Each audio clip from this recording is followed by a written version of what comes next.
Chapter 4098. What are you yelling for? I'm here. Suyu walked out of the bathroom with only a towel wrapped around his waist. The scene was quite erotic. Wow.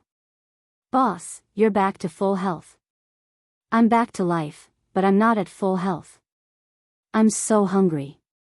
What are we eating for breakfast? Suyu wiped his hair with a white towel from a luxury brand and looked at I haven't bought anything yet. So, you haven't been home recently. Are you going to turn into a mouse? And, why aren't you going to buy it? I don't think there's enough time. Why don't we go to the company for the morning meeting first? When you come out after the meeting, I promise I'll send a hot breakfast to your office. Fuck, I haven't been back for a few days, and I'm about to be controlled by your threats. Suyu was both angry and amused. President Su, please calm down. I didn't mean that. I'm doing this for your own good.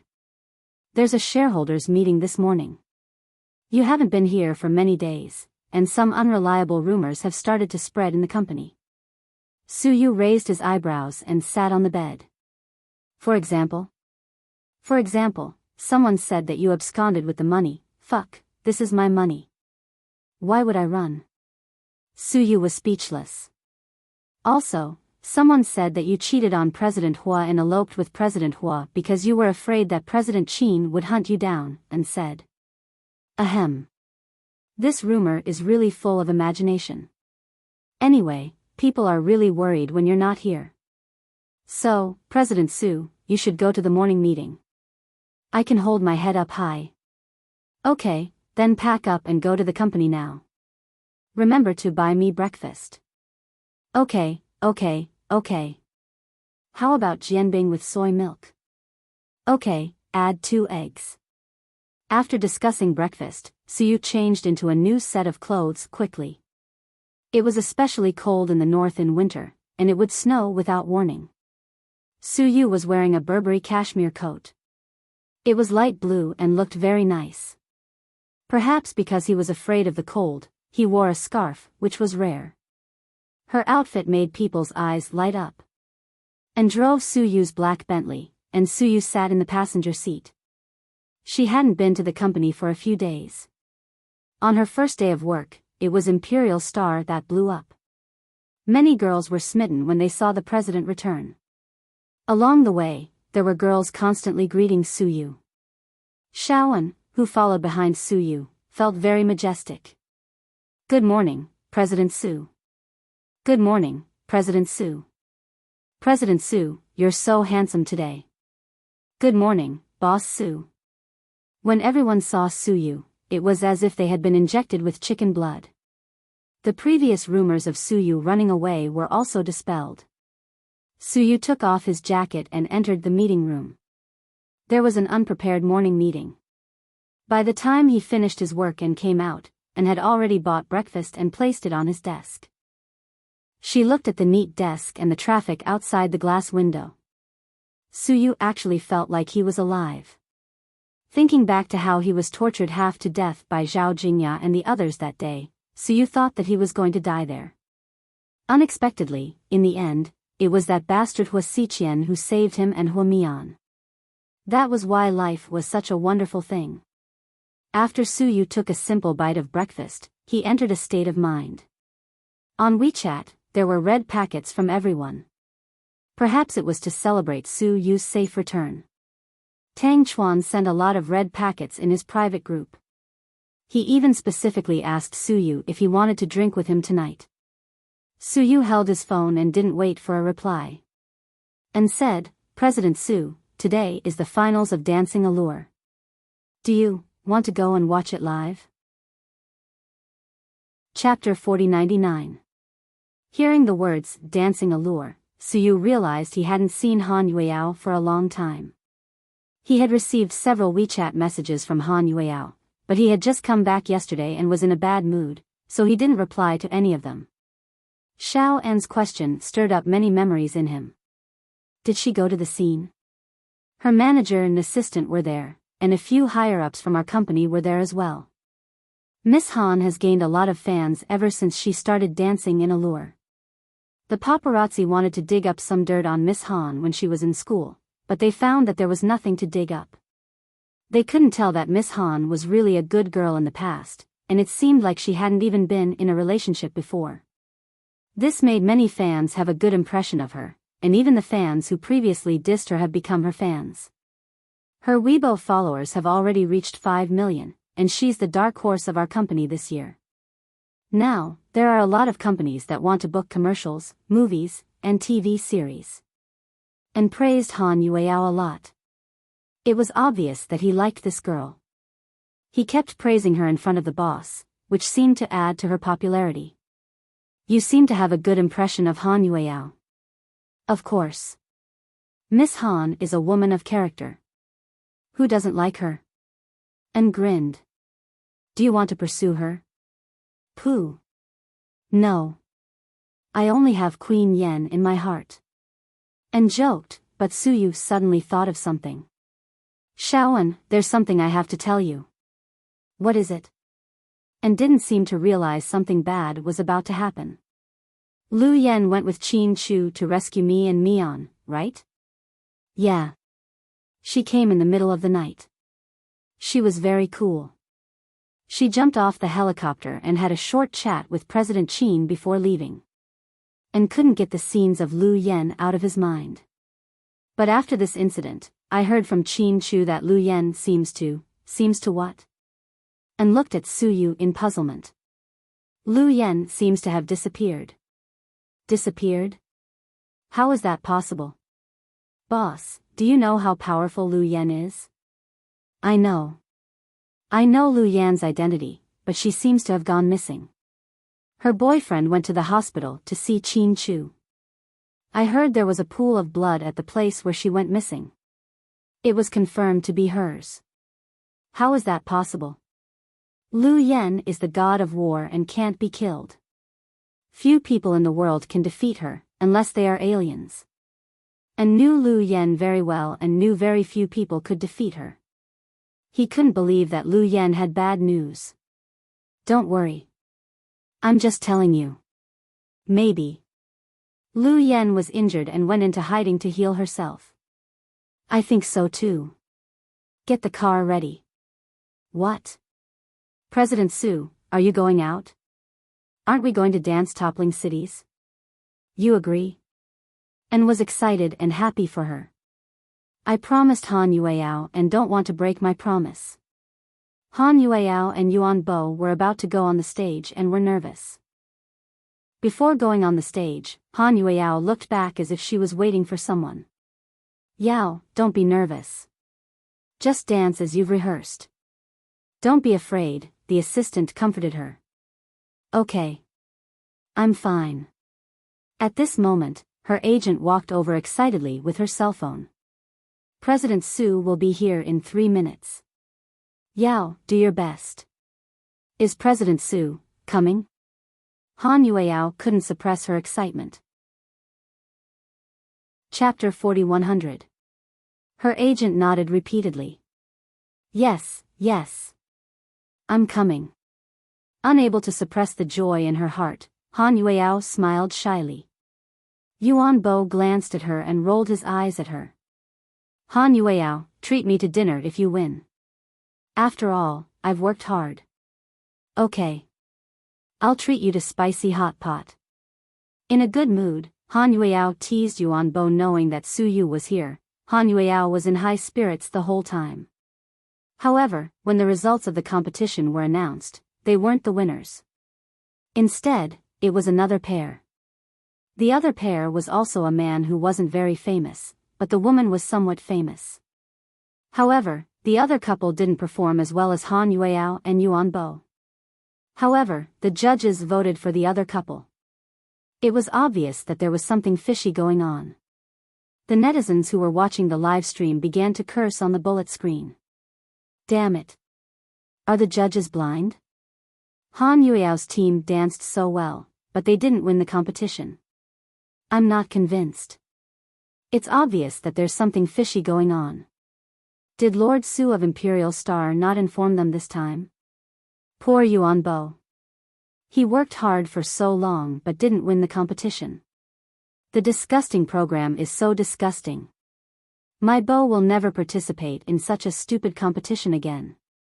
I'm not exaggerating. Han Yueao is indeed a professional. She danced well and didn't show off her stage presence. I like her. Yeah. I'm now a fan of Han Yueao and Yuan Bo. I hope they can be a good match. I support the full moon couple. Boycott the unscrupulous program. In the end, Han Yueao and Yuan Bo won the first place with the second place. When they went up on the stage to receive their prizes, the host interviewed them. Yuan Bo didn't seem satisfied with the result either. He said something perfunctorily. Holding the microphone, Han Yueao was excited. Finally, I want to thank our company and our boss, President Su. Thank you for giving me a chance to show myself. I didn't win the championship, but I don't know if you'll be disappointed in me because you know I tried my best, and I know you didn't break your promise. Thank you for coming to the competition. Then she bowed deeply to the audience. The camera cut to Su Yu's face. Su Yu's face was very calm. He didn't really care about the outcome of such a small competition. She just wanted to use this opportunity to make Han Yueao debut. Therefore, Su Yu only smiled and nodded in response to his gratitude. The media did not let go of the opportunity to take photos. After the competition, Yuan Bo and Han Yueao walked out. I didn't help you win the championship. It seems you can't eat spicy hot pot. Who said so? Even if I lost, I'll still treat you. I won't go back on my word. Han Yueao smiled. Really? It's a deal. Okay. Come to me when you want to eat. I'll make sure you're full. Yuan Bo put on his glasses and mask and left with his agent in the minivan. When Han Yueao walked out, she saw Su Yu's car parked at the gate. And was driving while he sat in the passenger seat. President Su. Seeing Su Yu safe and sound again, Han Yueao felt relieved. Let's go. Get in the car. Su Yu tilted his head and gestured for her to get in. Chapter 4101. President Su, I lost. I didn't win the championship. Han Yueao looked embarrassed. Let's talk in the car. Su Yu's face was calm, and no one could tell whether he was happy or sad. With her heart pounding, Han Yueao got into Su Yu's car uneasily and returned to Sea City. Meanwhile, Han Yueao's assistant and agent took the company's car and went back in two separate ways. Miss Han, you danced very well today. The moment she got into the car, and sat in the driver's seat and comforted her, afraid that she would deny her performance today. Thank you, and I think I danced well too. I tried my best. Those directors have no taste. Han Yueao smiled. She didn't seem unhappy that she didn't win the championship because of the dirty tricks. Instead, her heart turned pink when she saw Su Yu. After Han Yueao sat down, Su Yu handed her a bottle of water. Han Yueao took the water shyly. President Su. It's good to see you come back safely. Hearing this, Su Yu glanced at him. Don't blame him for being nosy. I asked him to tell me. Otherwise, I'd feel uneasy, Han Yueao explained, afraid that Su Yu would blame him. And interrupted, President Su, Miss Han is just worried about you. Everyone really cares about you. You talk too much. Su Yu wasn't angry. He just joked with him. On the way, Su Yu and Han Yueao chatted about unimportant things. They talked about the company and the fun things in life. They even talked about Su Xiaoxiao. Su Yu didn't seem to care about Su Xiaoxiao's love life. She's still young. When she retires from the army, she might find a good husband. Su Yu smiled. In fact, Lin Heng is a good person. He doesn't like Xiaoxiao and made it clear that he didn't take Xiaoxiao's identity and money. He's a good person. Having a good character is useless. Xiaoxiao's father will never agree to let her marry a mechanic. Su Yu said calmly. Seeing Han Yueao's embarrassment, Suyu explained, "Don't overthink it. I'm not looking down on him. I'm just saying that Xiao Xiao's father also wants his daughter to be happy. Obviously, that Lin guy is so weird that he can't give Xiao Xiao happiness." "I know, President Su. You don't have to explain. It's okay." "Whoa. Han Yueao, you've toned down a lot recently. Why didn't you talk back to me?" Suyu wasn't used to her sudden change. After all, he was used to the bratty girl who dissed him. "Wasn't I ignorant in the past? President Su, you gave me such a good opportunity, and you didn't sleep with me, so I'm grateful." Hearing her words, and laughed out loud. Han Yueao was usually fierce, but when she joked, she was like a funny little girl. Suyu smiled as well. "What? You sound like you're not satisfied that I didn't sleep with you." "Yeah. Why don't you sleep with me?" Han Yueao's joke was half true. But Suyu was a bit embarrassed and changed the topic. "Don't talk nonsense. Tell me what you want to eat. It's my treat. This is a once-in-a-lifetime opportunity. You must think carefully. Otherwise, you won't get another chance like this." "Of course I won't refuse your treat. I heard that Si Shanghuang seafood is very famous. What did Uncle Benshan say about the skit in Shenyang? For Australian abalones and 1 pound of lobster." Han Yueao continued to tease him. "Miss Han, you like seafood too? You have the same hobby as President Hua." Anne's words made the atmosphere in the car awkward. Chapter 4102. Hearing this, Suyu's expression turned unnatural. He coughed softly and ignored Shaoan. He continued, "Fine, you can eat Hai Shanghuang tonight even if you miss it. Boss, you're so generous. No wonder you're a godly tycoon. But I'm sorry I didn't win the championship." Han Yueao was sincere. She felt Suyu had put in so much effort to get rid of the public's opinion and keep the scandal between them a secret for so long. He had sent her all the way to the dance competition, but in the end, she didn't get the result she was proud of. "I'll tell you about it after dinner. Don't blame yourself." They chatted for a while longer before the car slowly stopped at the entrance of Hai Shanghuang. Han Yueao had thought Suyu would treat her to dinner alone with An. However, they didn't expect that when they arrived, the private room was already filled with more than 20 people. Han Yueao's agent and assistant were also there. "Everyone's here." Han Yueao was a bit embarrassed. It seemed she had thought too much. Suyu wanted to treat all the staff members who had worked hard for Han Yueao this time. Suyu walked in and took off his coat. And took it and hung it on the hanger behind him. Suyu sat down, took the menu from the waiter, and glanced at it. Then he threw it aside. "Tonight, each of you will order 1 dish. It's best if it's something you like." "Wow, the boss is so generous." A staff member clapped her hands excitedly. "I've always been generous. I'm going to the washroom. You guys order first." Then Suyu went out. Han Yueao wanted to sit beside her agent. But the waitress scolded her in a low voice, "Yueao, are you stupid?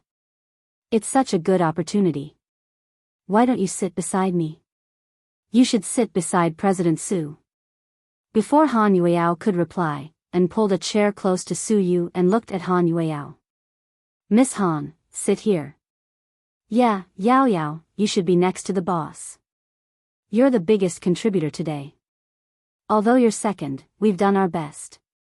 Biting her lips, Han Yueao stood up and sat down beside Suyu shyly. They all knew that their boss was single and knew Han Yueao's true personality. Seeing this, they all wanted to play matchmaker. Even An, the boss's bodyguard for many years, had the same thought. Anyone with a discerning eye could tell at once. After Suyu went to the bathroom, he actually wanted to make a phone call. Even though his emotions were normal, there was one thing that was on his mind. He took out his phone and hesitated for 5 seconds before calling Qin Chu. "Suyu." "Qin Chu, how's Mion? It's alright. Then you have to spend more time with her. I asked someone to buy some Changbai mountain ginseng. When the wild ginseng arrives in a few days, I'll send it to you. Okay. Qin Chu didn't refuse.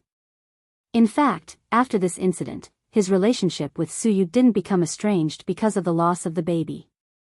Instead, they got along more calmly than before. Qin Chu, about the baby, if the baby is gone, we can have another one. We only have one benefactor and friend like you. Qin Chu cut off Suyu's words. To be honest, Qin Chu was a cold person and would never speak softly to anyone except Huamin. But today, he said such touching words on the phone. Suyu was touched. Let's not talk about it. After this incident settles down, I'll treat you to a drink one day and talk to you. Okay. After hanging up, Suyu still felt heavy-hearted. He didn't dare to see Huamin now. He really didn't dare. After returning to the private room, they had ordered. Suyu sat down beside Han Yueyao. Boss, we heard you went on a mysterious mission a few days ago. Where did you go? We missed you so much. A staff member who didn't know the situation wanted to get closer to Suyu, so he asked about what happened a few days ago. Suyu's expression turned unnatural. Chapter 4103. Oh, I went out to do something for my grandfather. It's related to the military, so I can't tell you. Suyu made up an excuse, and the others believed him. After all, they knew who Suyu's grandfather was. At this moment, they had poured wine for themselves. Han Yueyao even filled Suyu's glass. President Su, I'd like to propose a toast to you first. Thank you for giving me such a precious opportunity and letting so many fans know me. Okay, I'll accept it. Suyu clinked glasses with Han Yueyao and they drank the wine in one gulp. The others applauded and cheered. Before the dishes were served, they began to serve the wine. Seeing the good atmosphere, Suyu clarified one thing. You've all done a lot for the competition. Although Han Yueyao's dancing is hard, you've worked even harder. As for not being the champion, I expected it. The organizer told me that if I wanted to be the champion, I'd have to cooperate with them in a movie, shoot 3 reality variety shows for them, and sponsor them 20 million yuan. I, Suyu, have plenty of money. Not to mention 20 million yuan, I can easily take out 200 million yuan to promote a newcomer. I didn't agree because the movie produced by their TV station has always had a bad reputation. Most of the reality shows are about love and marriage. Han Yueyao is a new girl in the entertainment circle, and I don't want to be tricked as soon as she enters the industry. So, I refused without hesitation. So, we have nothing to say about the champion. Although you've won second place today, in my heart, you're already the champion. Come, let me propose a toast to you. Han Yueyao had never known Suyu was so eloquent, especially in such an informal setting. He spoke so fluently without any hesitation. His emotions were on point. Perhaps it was because his aura was so strong that Suyu spoke casually. Everyone was still extremely excited and applauded thunderously. Thank you, President Su. We love you. President Su, you're mighty and domineering. You're our eternal boss. Some employees began to flatter their boss passionately. Han Yueyao, on the other hand, heard a key sentence. It was because Suyu didn't want her to go on a reality show like a blind date because she was a newbie and innocent girl. She had long heard from people in the industry that many female celebrities had fallen in love with those matchmaking reality shows. In the end, after the show ended, the female star fell in love, but the male star simply left. Or rather, he used the show to cheat his way out. He didn't take responsibility and turned around to pull up his pants and deny it. In short, it was very heartless. Suyu did not use her as a tool for the company to make money. Therefore, the organizers did not reach an agreement and the champion was someone else.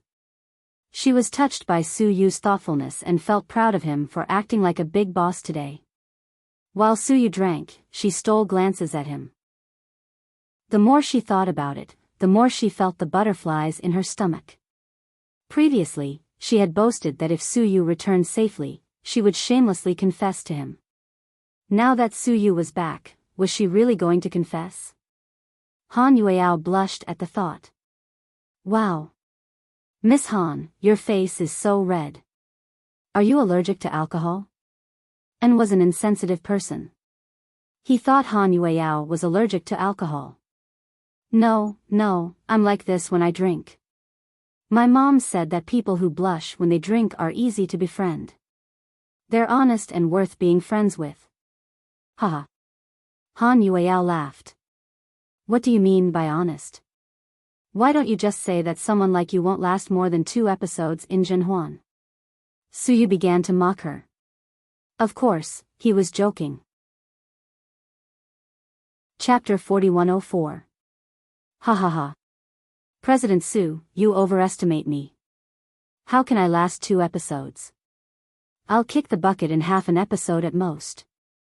Han Yueao's cheerful and generous attitude made everyone like her.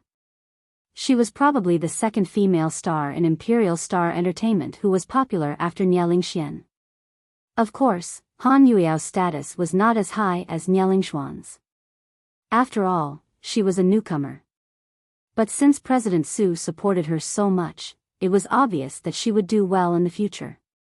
Everyone was happy and the atmosphere was very good. After the meal, someone seemed to want more and suggested singing. Han Yueao immediately glanced at Suyu. How about this?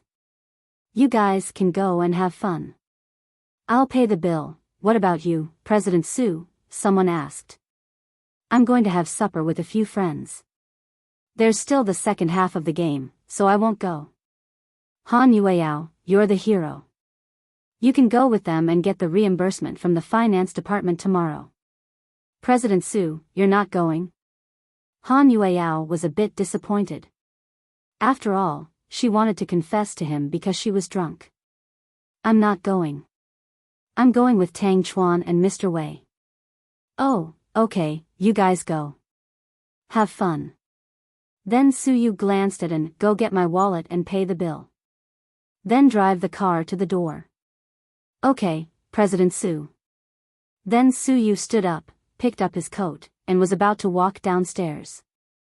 President Su, let me walk you out. Before Suyu could say anything, Han Yueao had followed him out. They walked downstairs from the private room upstairs. And went to the bar to pay the bill while Suyu lit a cigarette in the air vent on the second floor.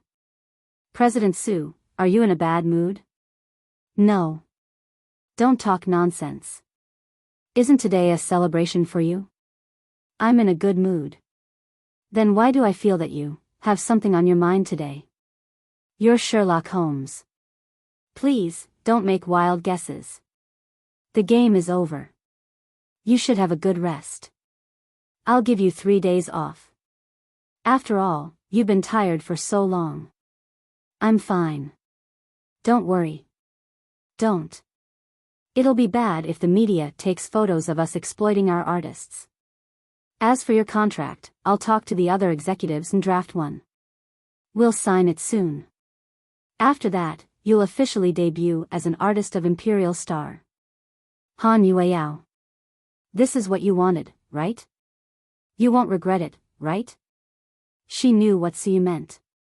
She nodded. That's right. That's what I want. I've said it before.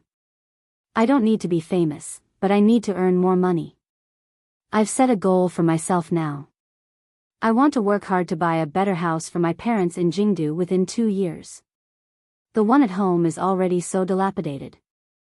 I don't want them to stay in such a dirty place in their old age. With your current level of popularity, you don't even need 2 years.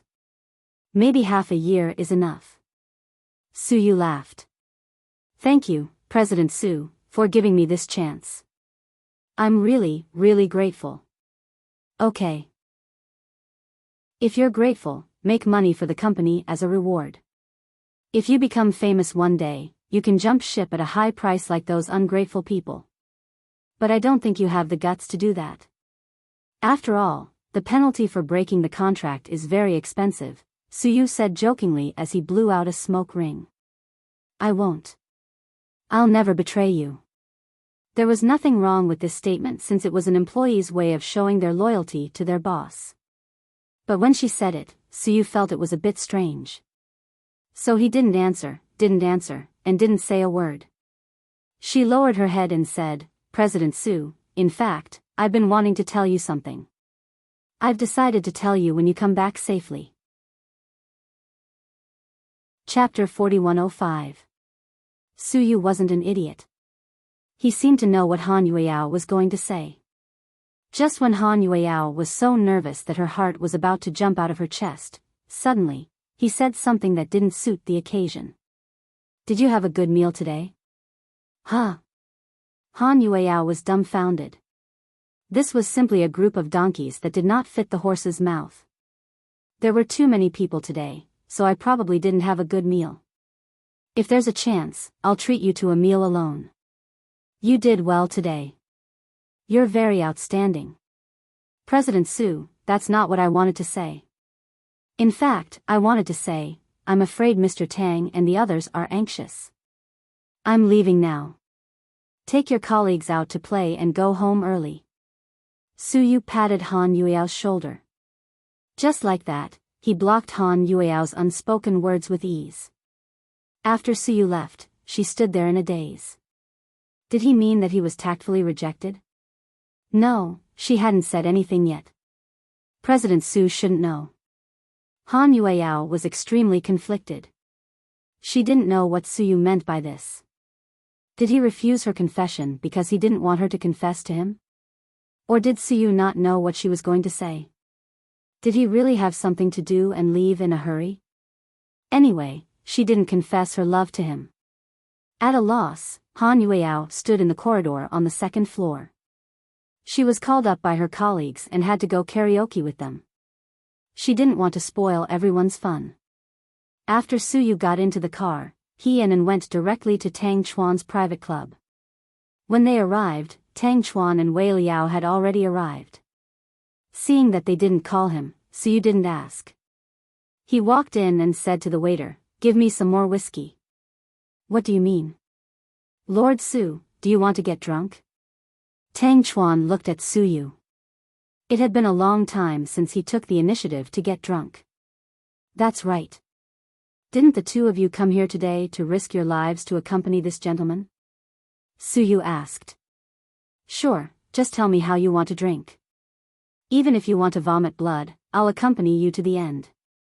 Tang Chuan smiled and poured Suyu a glass of wine. Before Suyu could sit down, he picked up the wine and downed it in one gulp. "What's the situation? Didn't you just come back from that place? Didn't you drink well?"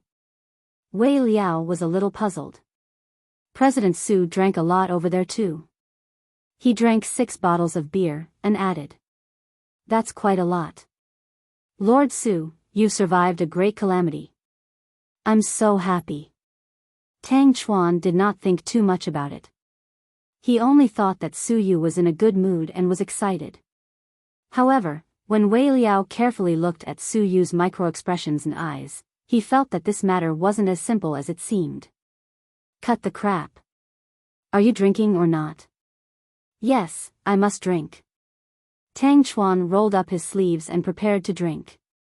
Wei Liao did not touch the wine glass. Instead, he stared at Suyu. "Lord Tang, are there any girls in your club?" Suyu asked. Tang Chuan suspected that he had misheard. Did these words really come out of Suyu's mouth? "I heard that there are many Ukrainian beauties in your club, is that right?" Are you going to report me?" Tang Chuan asked jokingly. "Can you call a few in to liven things up?" Suyu asked directly, ignoring Tang Chuan and Wei Liao's strange looks. Tang Chuan and Wei Liao looked at each other, meaning that Suyu's mood was definitely not normal today. "Lord Su, haven't you been abstinent for a few years? Are you going to have sex tonight?" Tang Chuan asked carefully. Ahem. And was so scared that he coughed violently behind him. and had always thought that his boss was joking, but looking at his expression, it didn't seem like a joke. Therefore, Su-yu's request scared the three men in the room. Chapter 4106. Cut the crap.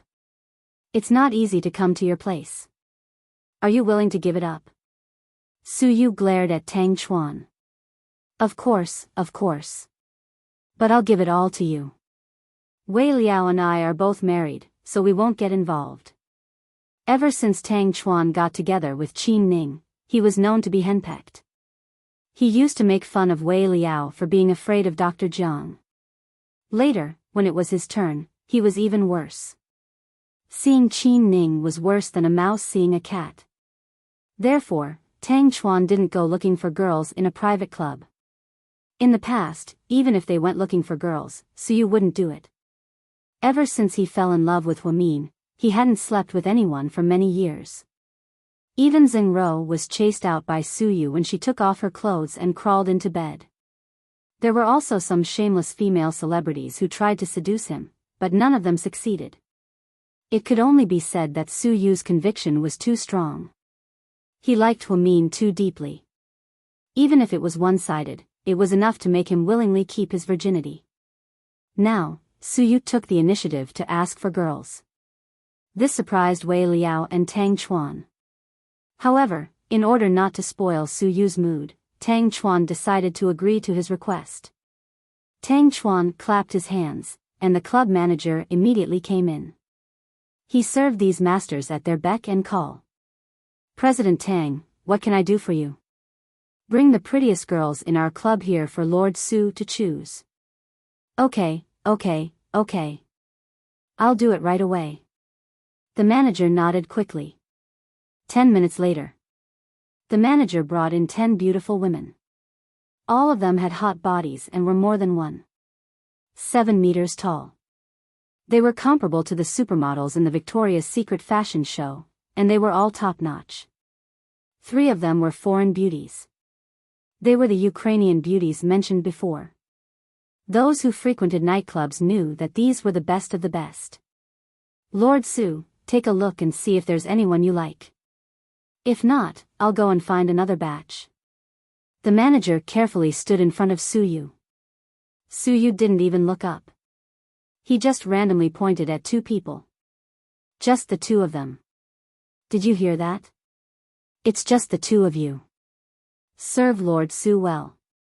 The manager turned around and said to the 2 women.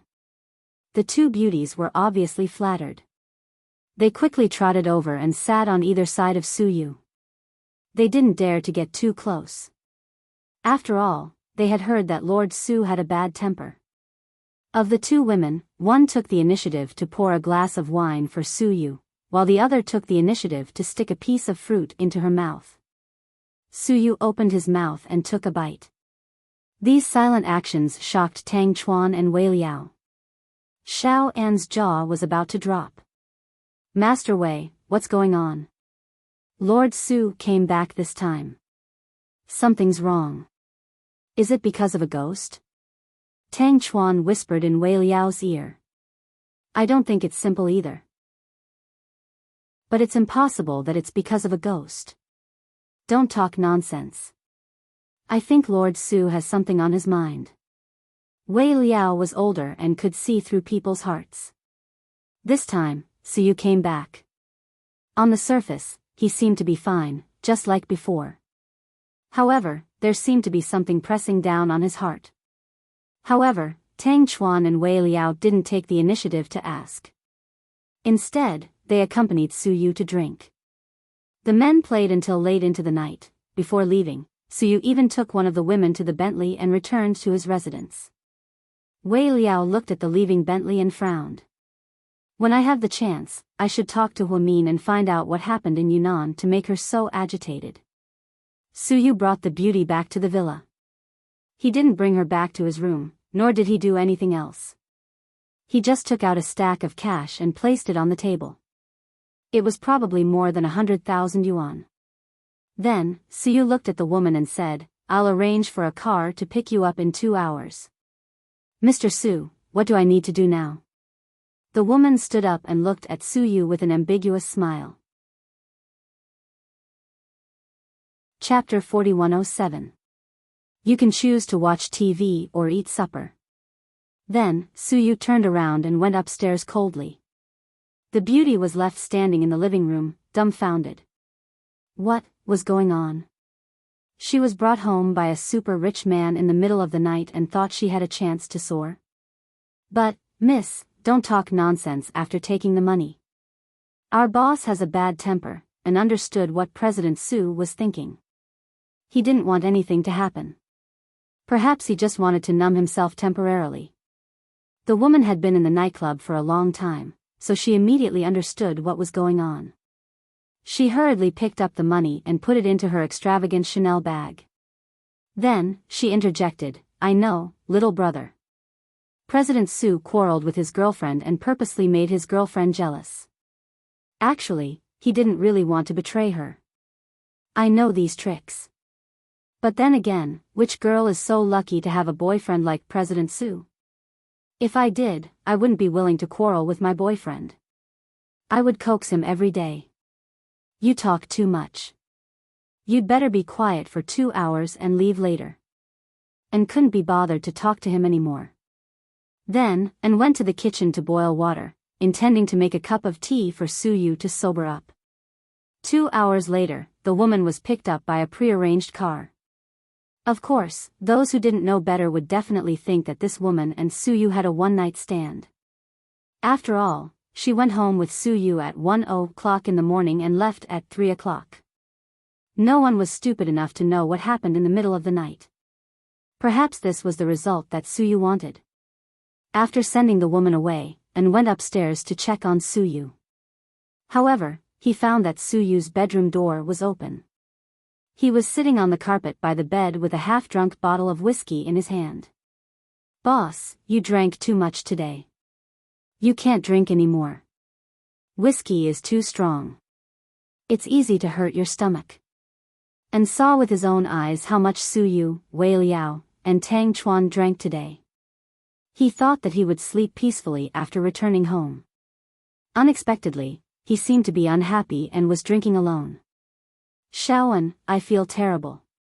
This was the truest sentence Su Yu had said since he came back. Yes, he felt terrible. But he didn't dare to tell his mother, nor did he dare to tell his brothers.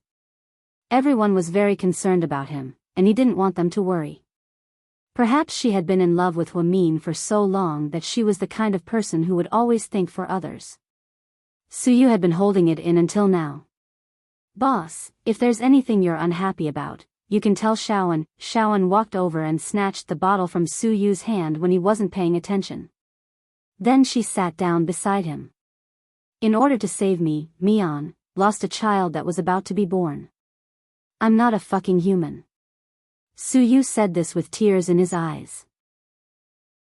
And seemed to have guessed that only something related to Huamin could make his boss lose control like this. Boss, Dr. Hua won't regret it. When she went to save you, she knew that everything would be bad. Now that you're both back safely, it's actually a good situation. Dr. Hua is still young and already has 2 daughters. Although the children are important, in her heart, she doesn't want you to die. And wasn't educated and didn't know how to read minds. He could only choose what he understood to persuade Su Yu. It's different. Mian was pregnant with this child for 9 months. It was so hard. She wanted the baby to be born so much that she even named it. That big explosion. She kept bleeding. She just watched the baby leave, and I was like a cripple who couldn't do anything. Thinking of the explosion, Su Yu lowered his head and covered his face to cry. This incident was already a trauma in Su Yu's heart. Huamin's child had also become a scar in his heart. Chapter 4108. Boss, you're not disabled. Those bad guys are too evil. We're already very happy that you and Dr. Hua survived this disaster and came back safely. After all, even someone as powerful as Queen Lu Yan doesn't know what's going on, at the mention of Lu Yan, and was a little sad. He had always believed that Lu Yen was the strongest on the surface, so she would be fine. But after hearing what the boss said, he began to worry about how badly Lu Yen was injured. Where was she?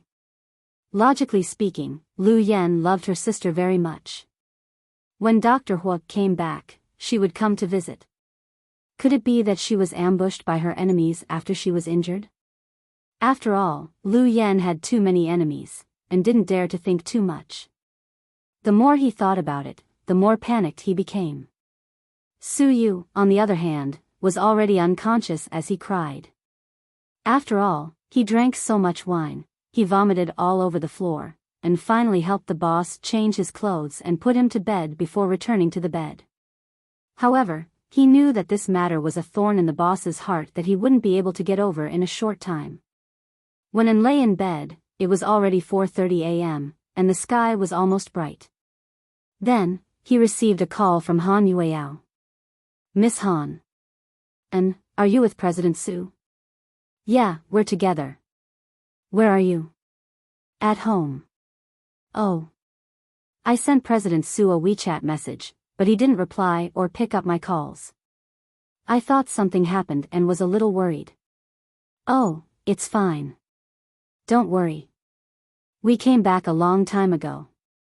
You guys are done, right? Yeah, we're done. Everyone is very happy. I went back to the dorm too. That's good. Then rest early.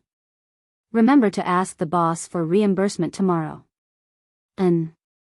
Is there something on President Su's mind? Han Yueyao vaguely felt that something was wrong with President Su today. Or rather, something was wrong with him this time. Miss Han, how should I tell you?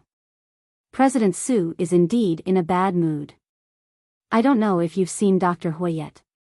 Sister Mian? I haven't. I heard that she's recuperating. I plan to visit her in a few days. Did you know that Dr. Hua's child is gone? And knew that this matter could not be concealed. Hua Min was about to give birth. Now that the child was gone, her stomach was flat. The whole world would know, so it was better to make it clear as soon as possible. What? Han Yueyao was obviously shocked. And briefly told her what had happened. Hearing his words, she fell silent. You should know how much our boss has liked Dr. Hua over the past few years. Now that Dr. Hua is pregnant and trying to save him and even sacrificing her own child, how could he possibly feel good about this? No wonder Su Yu, he, is so weird. It turns out that he's bearing so much pressure all by himself. On the one hand, she was worried about Hua Min's miscarriage, on the other hand, she was worried about Su Yu's mental pressure. Give the boss some time. This matter needs time to heal slowly. After all, Dr. Hua is too important to her. I understand, and I'll comfort President Su. We can't not understand him at this time. He's suffering more than anyone else. Yes. President Su usually looks violent, but he's actually like a child inside. When he's sad, he can't say it out loud. Tonight, he vomited. I haven't seen him like this in a long time. Thank you for telling me this, and I know you like the boss. Shaoan was straightforward enough. Seeing this, Han Yueyao didn't hide it anymore. She thought for a moment and said to An, I love Su Yu very much. He's been protecting Sister Mian, but I only want to protect him. Chapter 4109. I hope you can be the one to save the boss. If you need my help, I'll help you. And also expressed his support for Han Yueyao's crush on Su Yu. Thank you, and don't thank me. It's too distant. Then don't call me Miss Han. Just call me Big Yao Yao. Okay. After the phone call, they fell asleep. At 5 a.m., South Hill Manor was deathly silent. In the winter in the north, the days were especially short and the nights were especially long. Most of the time, the sun didn't rise until 7 a.m., so many companies would arrange the morning shift to 8:30 or 9 a.m. At 5 a.m., the sky was still dark and the entire castle was quiet. Huamin got up in her white nightgown. She walked barefoot on the luxurious floor, making no sound as if a feather fell on the floor. She walked slowly as if she was sizing up the structure of the house. When she passed by the study, she saw Qin Chu asleep on the table. When she saw Qin Chu, her eyes were different. There seemed to be a hidden light in them. She was about to push open the door when she heard a voice behind her. "Mommy," startled, Huamin turned her head with a cold expression. 3 seconds later, she smiled. "Pudding, why are you up?" "I'm thirsty. There's no water in the room. I want to drink water. I'm a little scared. Mommy, can you accompany me downstairs?" "Sure. Let's go. Mommy will take you." With that, Huamin walked downstairs. Pudding reached out to hold her hand. But when she touched her fingertips, she felt a bone-chilling coldness, making her shiver unconsciously. She immediately let go of her. Then, she took 2 steps back, looking a little scared. "What's wrong?" "Pudding. Mommy. Your hand is frighteningly cold. I'm still sick because I lost the baby. I'll be fine after a while. Don't worry about me, okay?" Huamin's tone was already very gentle, but for some reason, Pudding felt that Huamin wasn't very friendly at all. She quietly followed Huamin to the pantry. The floor of the pantry was warm because it was geothermal. She turned on a small, dim light. Then, he poured water for Pudding. Just then, a black cat appeared out of nowhere. She pounced on Huamin, causing her to knock over the glass of water. In the past, Huamin's subconscious reaction would have been to scream in fear. But she didn't. Pudding clearly saw her react very quickly. She grabbed the black cat off her body and kicked it away. The black cat was kicked until it cried out in pain and fell to the ground. It seemed to have suffered a serious injury. Pudding was so scared that she retreated to the door. "Pudding, don't be scared. Mommy has subdued the cat." Huamin looked at Pudding and smiled. But in the night, her smile seemed creepy. "Mommy. Why? You used to like Blackie a lot." Huamin's expression changed slightly when she heard that. The black cat was originally a stray. Later on, it kept sneaking into South Hill Manor to steal food. When it was caught by the gardener, Huamin told him not to hit it because it was pitiful. She even gave it a name, Little Black, and then raised it.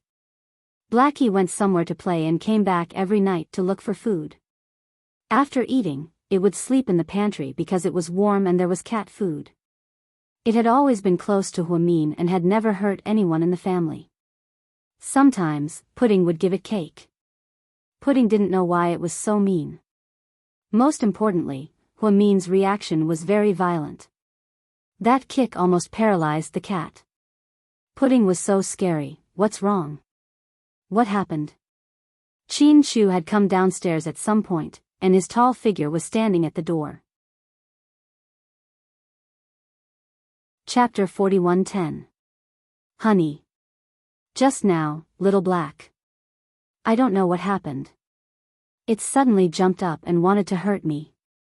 I kicked it out of reflex and it seems to be injured. I swear I didn't do it on purpose. Little Black never did this to me before. Is it because it blames me for not being able to protect our child? Huamin's eyes were filled with tears as he spoke. Pudding looked at her mommy in confusion. She clearly didn't look like this just now. When she kicked Little Black, her eyes were especially vicious. Did she see wrongly? Why did she look different when she saw her daddy? Don't talk nonsense. It won't happen. Qin Chu quickly took off his jacket and put it on Huamin. Then, he glanced at Little Black on the ground. I'll get someone to deal with it later. Maybe, it smelled the blood on you. Everyone knew that after induced labor, it was like giving birth to a child. Just like during menstruation, the woman would bleed continuously. Therefore, Qin Chu's explanation was believable. However, Pudding, why aren't you asleep yet? I'm thirsty, Daddy, by the way, I'll get some water for my daughter. Huamin was very diligent. He took out a new cup and poured some water for Pudding. Then, he handed it to her. Mommy's sweetheart, were you scared just now? It's all Mommy's fault, it's not Mommy's fault. I think Mommy accidentally stepped on Little Black's tail, so Little Black hurt you. But... Daddy, can you not kill Little Black? It likes Mommy so much, it definitely didn't do it on purpose. Pudding was afraid that her daddy would do something to the black cat to avenge her mommy. I won't kill it, but I won't let it stay in our house anymore. I'll send it away. Chin Chu picked up Pudding and sent her back to her room. Then, he returned to the master bedroom with Huamin. Honey, lie on the bed. Hold me. Huamin's innocent eyes made her heart ache. Chin Chu looked at his watch. Sorry, Mian, it's getting late. I have to continue organizing the company's documents. I have to use them in the morning meeting. You can go back to sleep. Huamin immediately turned his head with a look of displeasure. Chin Chu covered her cup and went back to the study. In the twins' room. Little Bean. Wake up. After Pudding, she couldn't sleep. Instead, she lightly to touch her sister. Mommy. Don't disturb me. I'm so sleepy, Little Bean, I have something important to talk to you about. I too little to sleep SST know who to say, to she actually wanted to tell Daddy, but Daddy loved Mommy so much. What if he found out that he suspected Mommy? Teet have, thus, Pudding struggled with her inner thoughts for more than an hour before she finally fell asleep. During breakfast, the whole family took good care of Huamin's feelings. Mian, you're not feeling well. Eat more, but make sure it's light and nourishing. Chin Chu's mother made her red date and white fungus porridge. Thank you, Mom. This child, why are you being so polite with me? Honey, are you going to the company later? Chin Chu nodded. Can I go back to Mom's? I miss her so much, Huamin said. Sure, I'll ask the driver and bodyguards to take you there. Daddy, are we still going to school today? Can we go to Grandma's house with Mommy? Little Bean asked in a flattering tone. No, the teacher said we have a national studies class today. We have to go. Pudding rejected her sister's suggestion. You two should go to school. I'll give you a surprise after school. Really? What surprise?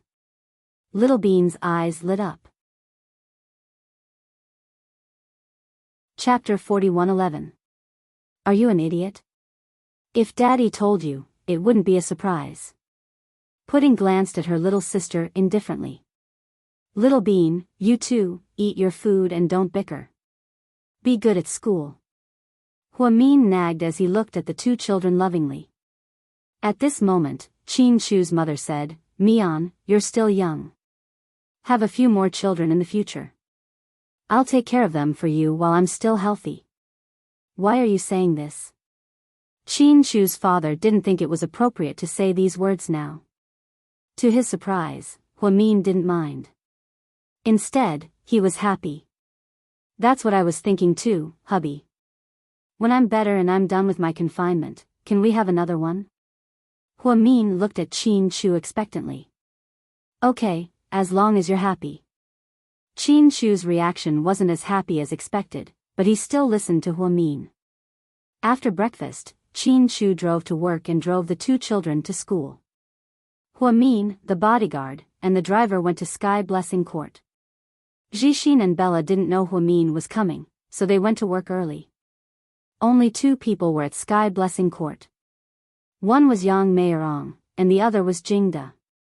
When Huamin walked in, Yang Meirong was very happy because she didn't know what happened a few days ago. But when she saw Huamin's flat belly, she was surprised. Mian, where's your child? Mom, my child, is gone. What do you mean? She gave birth?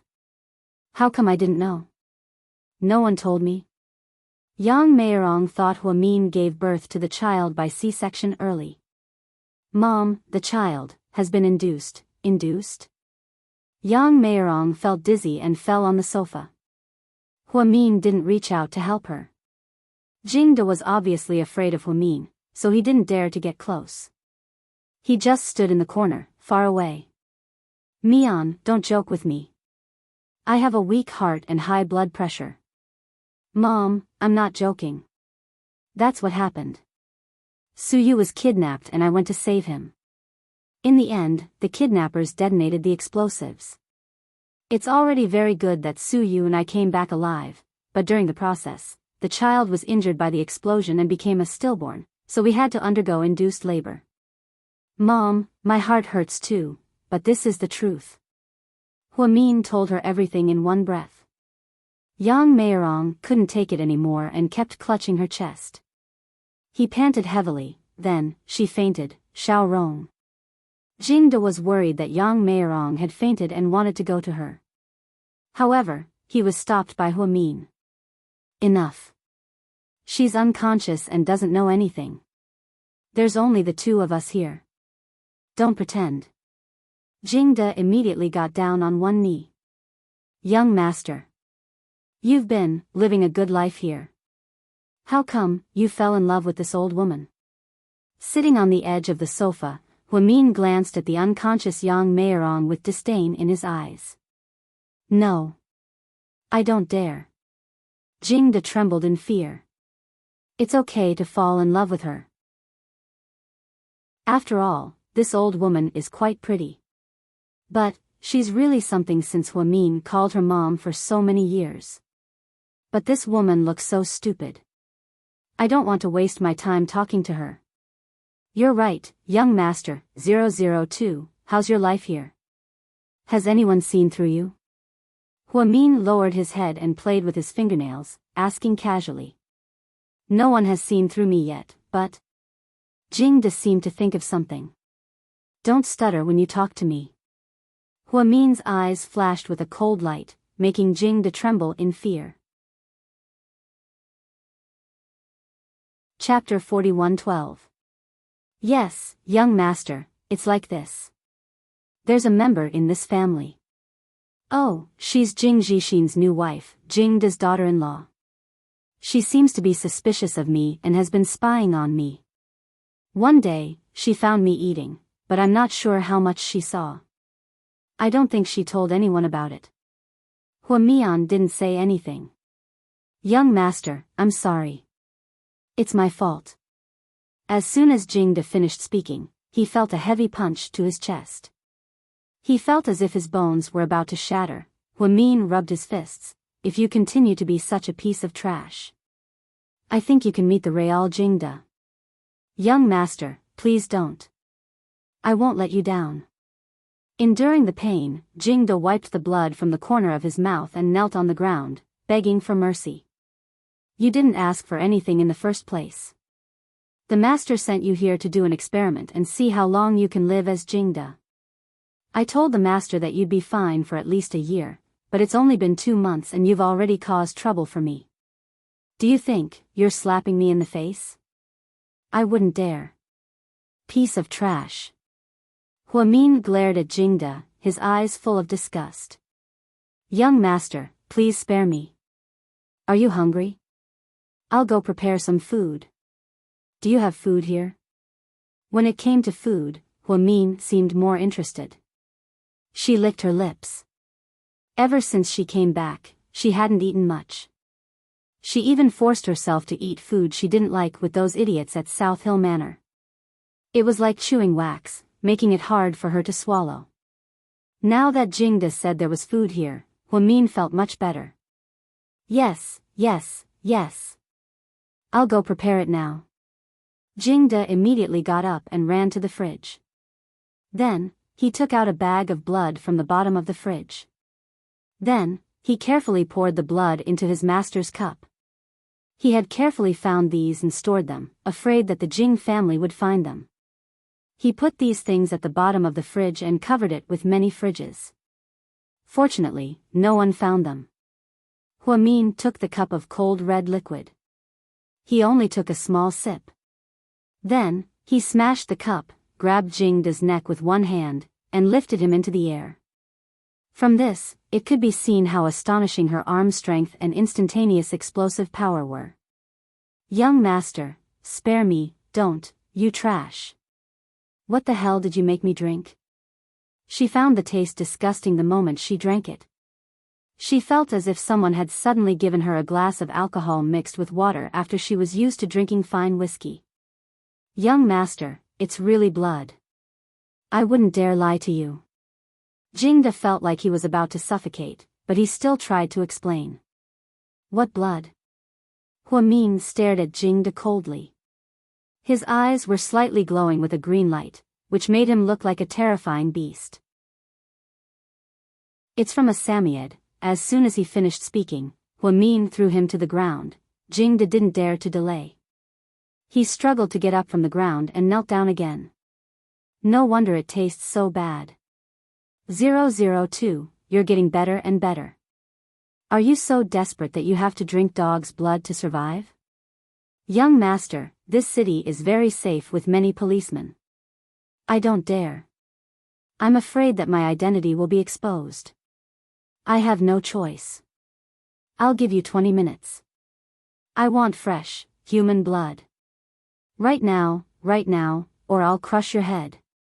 She didn't listen to Jingda's explanation and made harsh demands. Chapter 41:13. An hour later, Huamin walked out of Sky Blessing Court and got into the black Rolls-Royce. After getting into the car, she wiped the corners of her mouth with satisfaction. A young lady, where are we going now? South Side Recuperation Center. Okay, sit tight. Huamin smiled and looked at the scenery outside the window, thinking, Huamin, everything you have belongs to me. Everything. At Sky Blessing Court. When Yang Meirong woke up, she saw Jingda beside her. Where's Mian? Mian left. She asked me to take good care of you. Why is my daughter's life so miserable? Why did our grandson die all of a sudden? Yang Meirong was still sad when she thought of this and couldn't stop crying. There's nothing we can do about it. Mian didn't want you to be too sad and didn't dare to stay for long. You have to think about the child. She must be sad to lose the child. Let's not rub salt into her wound, right? But I still can't accept it. It's too sudden. My grandson, don't cry. I'm upset. Jingda suddenly roared. Yang Meirong was surprised. Jingda had been good to her all these years. Even if she was unreasonable, Jingda would let her have her way. He treated Huamin like his own son. Why was he acting like this? His face was cold, as if she didn't recognize him anymore. Everyone is sad about this. But I'm upset when you keep crying. When Jixin and Bella come home, are we going to hug each other and cry? Yang Meirong felt that there was nothing wrong with what her husband said, but his attitude was a little unexpected. At this moment, someone rang the doorbell. Yang Meirong wiped her tears and quickly got up to open the door. Sister Yang, excuse me. Did you notice our Luo playing around here? Luo? I didn't see him. Yang Meirong remembered that Luo was a little boy from the neighbor's house. He was only 7 years old and was very naughty. But he was well educated and called her Grandma Yang every time they met. Jixin often brought him to play soccer in the neighborhood. I don't know where the kid went. He said he was playing with a soccer ball, but I couldn't find him anywhere. Did he go home? Yang Meirong asked. That's impossible. There are people at home. If he goes back, he will call me. What should I do? His parents are traveling in Europe and will be back soon. There's only me and his grandfather at home. What if something happens? That won't happen. Sister, don't worry. Keep looking. Our neighborhood is the safest. We won't go missing. Besides, the neighbors all know Luo. Okay, then I'll go out and look for him. If you see him, please help send him back to our house. Thank you. Yes, definitely. Yang Meirong closed the door. When she turned around, Jingda had gone upstairs and was no longer in the living room. It wasn't a big deal if the child couldn't be found, but if the child was missing, it would be a big problem. Yang Meirong suddenly felt that the neighborhood wasn't safe recently. First, cats and dogs went missing. Later, they were tortured and killed, which made people panic. Many dog lovers did not dare to walk their dogs. In the Imperial Star Entertainment Company, Suyu and En got up at noon and drove to the company. The moment they got out of the car, they were surrounded by many reporters. President Su, I heard you have a new girlfriend. President Su, can you tell us about the beauty who secretly went home with you last night? President Su, have you broken up with your female artist, Han Yueyao? Will she still sign with Imperial Star? Chapter 41:14. President Su, can you tell us if the wedding date is near? President Su, is the mysterious girl a socialite or an artist under the company? Can you tell us? Rumor has it that the woman is Miss Han Yueyao, the rising star of Imperial Star. She's the runner-up of Dance Allure. What do you think, President Su? I heard that Miss Han Yueyao is from Jing City. Is she the descendant of General Han? The more they asked, the more ridiculous their questions became. Su Yu's face darkened. He deliberately looked for a girl last night and flirted with her. Indeed, he didn't avoid the paparazzi. But why did they think of Han Yueyao? Why did she have to be the scapegoat? Seeing this, Su Yu only explained, it's not Han Yueyao. I don't like to date female artists under the company. Thank you for your concern. Su Yu threw out an extremely cold sentence and walked straight into the company. Those people were like flies. They wanted to surround him and ask what he wanted to say, but he quickly blocked them outside the door. I'm sorry, everyone. This is President Su's private matter. Please give President Su some privacy and pay more attention to our artists and works. Thank you. And had been with Su Yu for many years, so he thought it was quite easy for him to say a few words. After Su Yu returned to his office, he began to busy himself with the day's work. The peace of the morning was disrupted by Gao Yeruo. Gao Yeruo was dressed very beautifully. She was wearing a floral dress from a famous brand. She had on extremely exquisite makeup. She didn't know if it was intentional or not, but her makeup and outfit were obviously imitating Nie Lingxian. Perhaps Gao Yeruo thought that Su Yu had always had feelings for Nie Lingxian. So she played a little trick. When she came over, and blocked her outside the door. I want to see President Su, she said arrogantly, looking down on An. Do you have an appointment? An asked. No. Then please go back. President Su is not free. I have something important to talk to President Su about. I won't take up too much of his time. He's not free either. Why don't you ask your agent to make an appointment for you? You're just a lousy bodyguard. What's so special about you? Where's your sense of superiority coming from? You're just President Su's dog. After being stopped by An, Gao Yeruo was furious. She scolded Xiaoan angrily. Even if you want to be a dog, you have to be competent enough. Miss Gao, are you done scolding? If you're done, you can go back. Gao Yeruo had no choice but to turn around and walk away. Suddenly, she yelled without caring about her image. President Su, I have something important to talk to you about. Please, see me. The whole floor heard Gao Yeruo's voice. This made Xiaoan very unhappy. He didn't understand. What was wrong with women nowadays? Don't you want your face anymore? She was rejected, yet she still wanted to kick up a fuss like a shrew. As expected, Su Yu was alerted in the end. What's going on outside? He asked. President Su, Gao Yeruo wants to see you. Gao Yeruo? Su Yu froze. He seemed to have forgotten about this person. President Su, my cousin is Miss Nielingxuan's agent. Gao Yeruo quickly revealed the relationship, trying to please him. Let her in. Su Yu's voice was very calm. See, President Su said to let me in. Why aren't you out of the way? A good dog doesn't block the way. Gao Yeruo glared at him proudly. Chapter 41:15. And didn't say anything.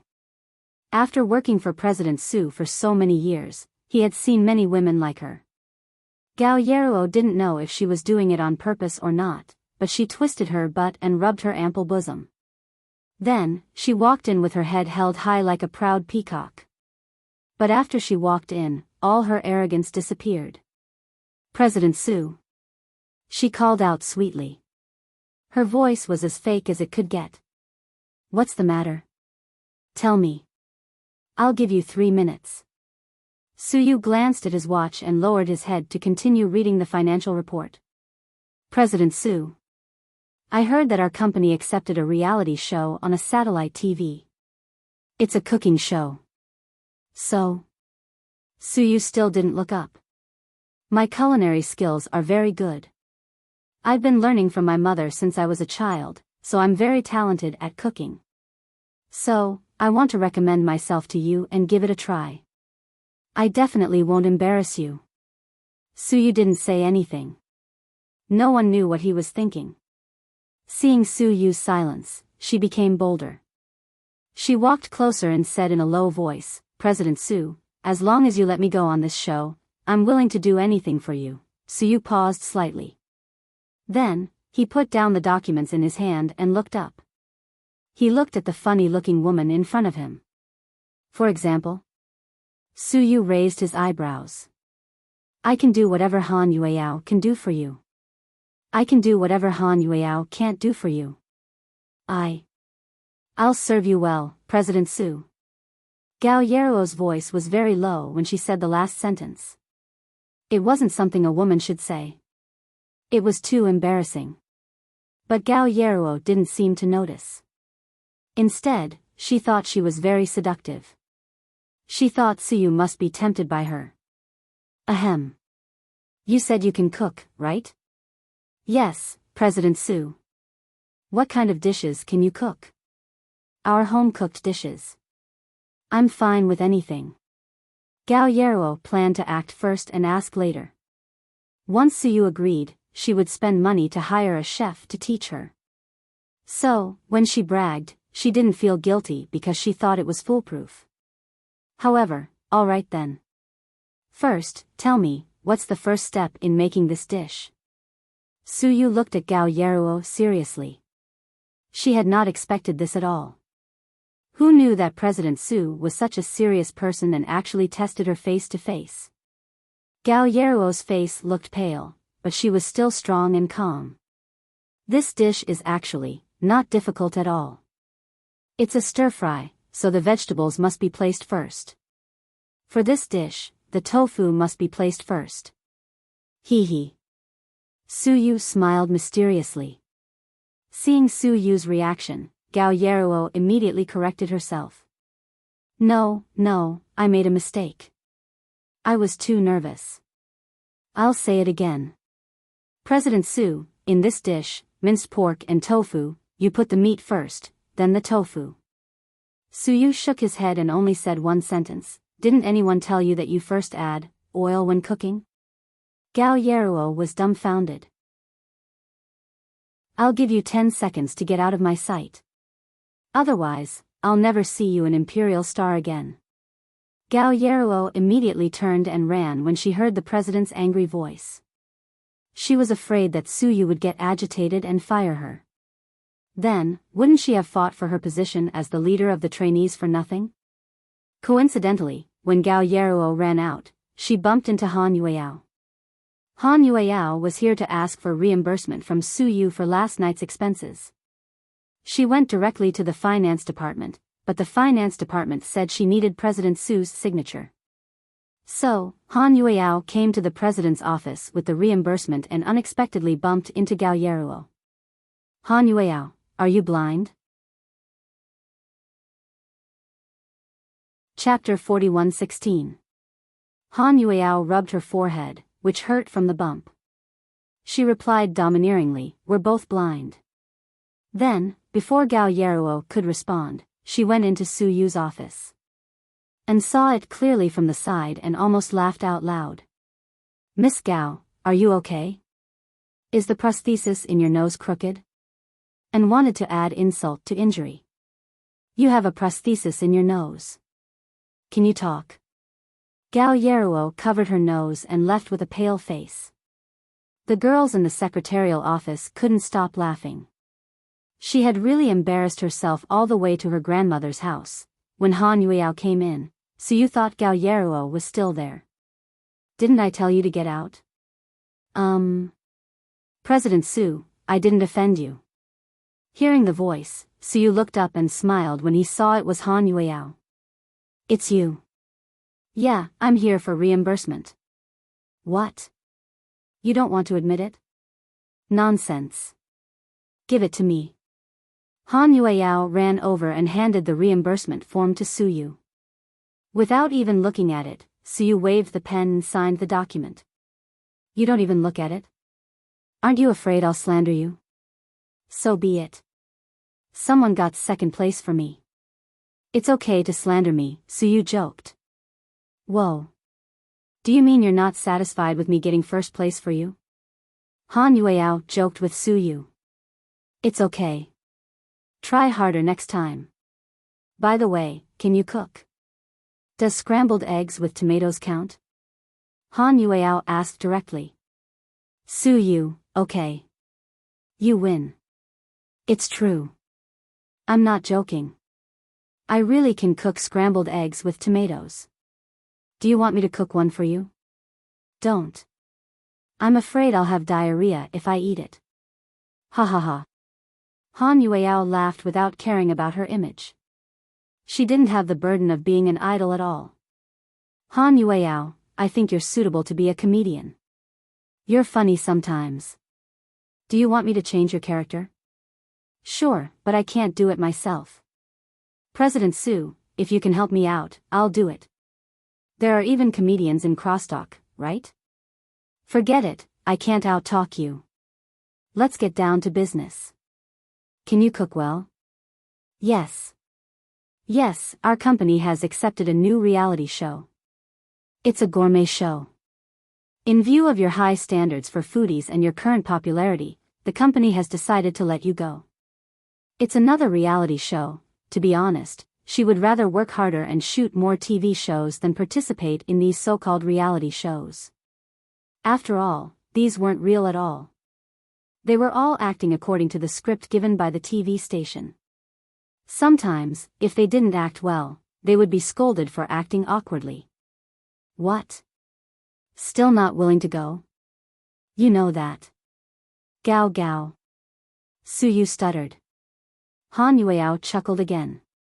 Gao Yeruo. Yeah, Gao Yeruo just recommended herself to me. With her IQ, she knows this is a popular variety show. You know this reality show has a famous actor as a guest. He hasn't appeared in public for years and has tens of millions of fans. This show will definitely be popular. So, he wanted Han Yueao to go on the show for her own good. How could she not know? So, President Su, this good thing happened to me again. Are you really going to support me? Of course. Am I going to suppress you? No, no, no. This is good. I'll continue to make money for you, President Su. I don't need your money. Suyu chuckled. President Su, I actually want to gossip a little. What? Last night, the girl who came home with you, the one the media reported today. Who is she? Han Yueao was slightly jealous but didn't dare to ask Suyu directly. Chapter 41:17. Suyu didn't say a word. Han Yueao was so scared that she felt uneasy. To be honest, I don't know her either. Why did you bring her to your house if you don't know her? Can't I have a one-night stand? Suyu rolled his eyes at her. Huh, I don't believe you. Tell me the truth, President Su, did you find her foreign? Did you take the blame for him?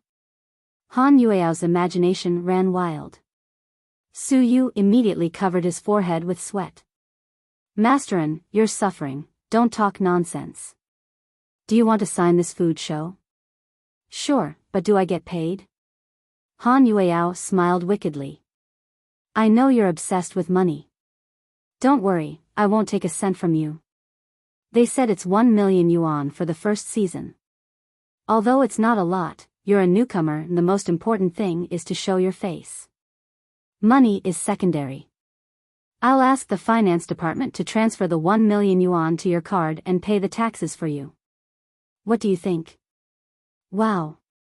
President Su, you're so nice. I love you so much. Han Yueao's heart pounded when she said this. She just wanted to say the words, I love you, in a joking manner. Otherwise, if she said it seriously, she might not be able to chat with Su Yu so happily in the future. Sure enough, Su Yu didn't care and only smiled. Okay, let's go. I still have a lot of work to do. I don't want to talk nonsense with you. President Su, I'll treat you and to dinner tonight. Really? Yeah, to repay the boss's love and training? Han Yueao looked expectant. Unfortunately, Su Yu shook his head. Not tonight. Another day.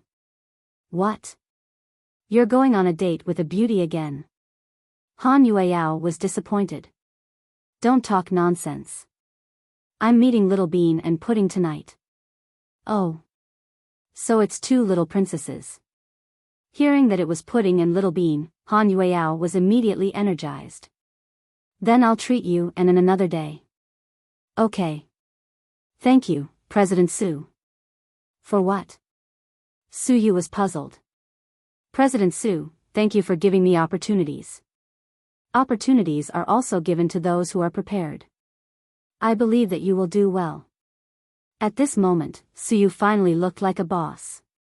Even a casual sentence was like chicken soup for the soul.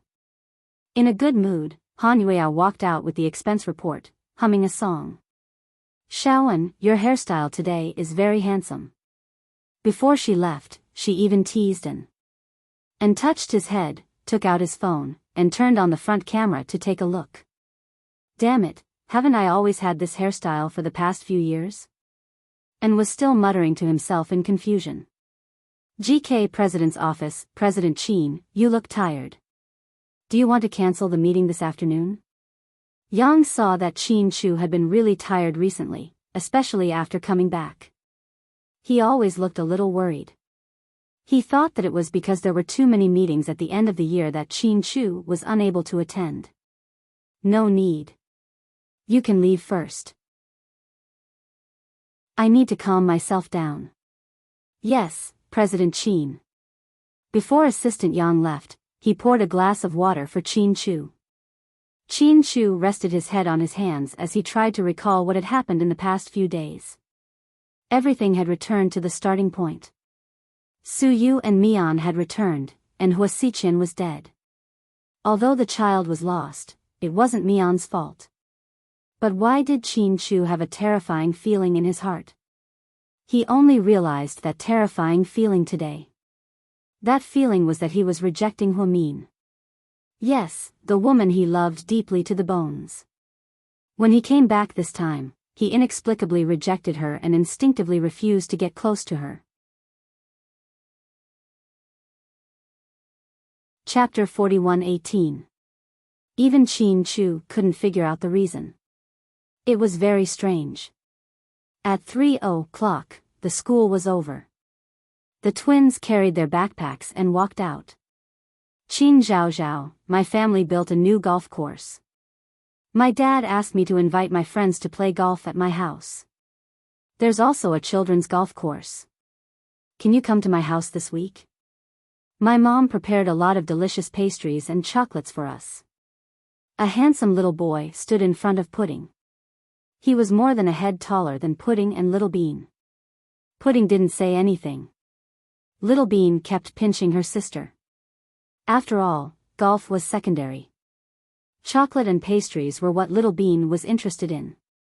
Say something, sis. He's asking you a question, Little Bean whispered. Sorry, I don't like to play golf, Pudding replied coldly. Oh, that's okay. We can ride horses. We have a horse ranch at home. The little boy didn't give up and continued to invite them. I don't like to ride horses. Then we have hot springs at home. What a coincidence. We have hot springs at home too. As far as I know, our hot springs are the best in the 6 northern provinces and 1 city. It's on Yending Mountain.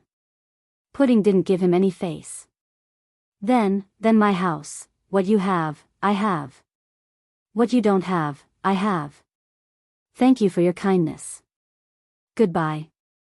Then, Pudding coldly ignored him. The little boy looked like he had nothing left to live for. Little Bean didn't forget to comfort him in a low voice. It's okay. You're not the first person my sister rejected. You're the 6th suitor at this school. The little boy, Little Bean held back her laughter and ran to catch up with her sister. Sis, why did you reject him? Come to our house and play. It's good to be friends. Then you'll go. Little Bean, speechless, Little Bean decided to change the topic. Sis, this morning Daddy said he had a surprise for us. Do you know what it is? No. As the 2 sisters chatted, Little Bean's sharp eyes immediately spotted Su Yu's car as soon as they walked out the door. Wow, wow, wow. Oh my God, that's handsome Su's car. Little Bean excitedly pointed at the entrance of the school. It was a dazzling orange Ferrari with a license plate 6666. That was Su Yu's most eye-catching symbol. When Pudding saw this, a sweet smile appeared on her cold face. Then the 2 little princesses ran over and threw themselves into Su Yu's arms. Handsome Su, I miss you so much. Handsome Su. Pudding didn't say, I miss you, because she was a little shy. Even if she missed you, she couldn't say it. She wasn't as outgoing as Little Bean. Su Yu was only wearing a light-colored Burberry windbreaker, which looked a little thin. However, it was very compatible with the sports car. Those who didn't know would think that it was a superstar. The female teachers in the school and the passers-by all gathered around to watch. Some of them even took out their phones to secretly take pictures. Even Pudding and Little Bean's homeroom teacher wouldn't let go of such a good opportunity. He directly came over. Little Bean, Pudding, Uncle Su is here to pick you up. Teacher. The 2 children turned around and greeted him politely. Su Yu raised his head and looked at the female teacher who was dressed very elegantly. She was wearing glasses and had pear blossom hair. She was quite pretty.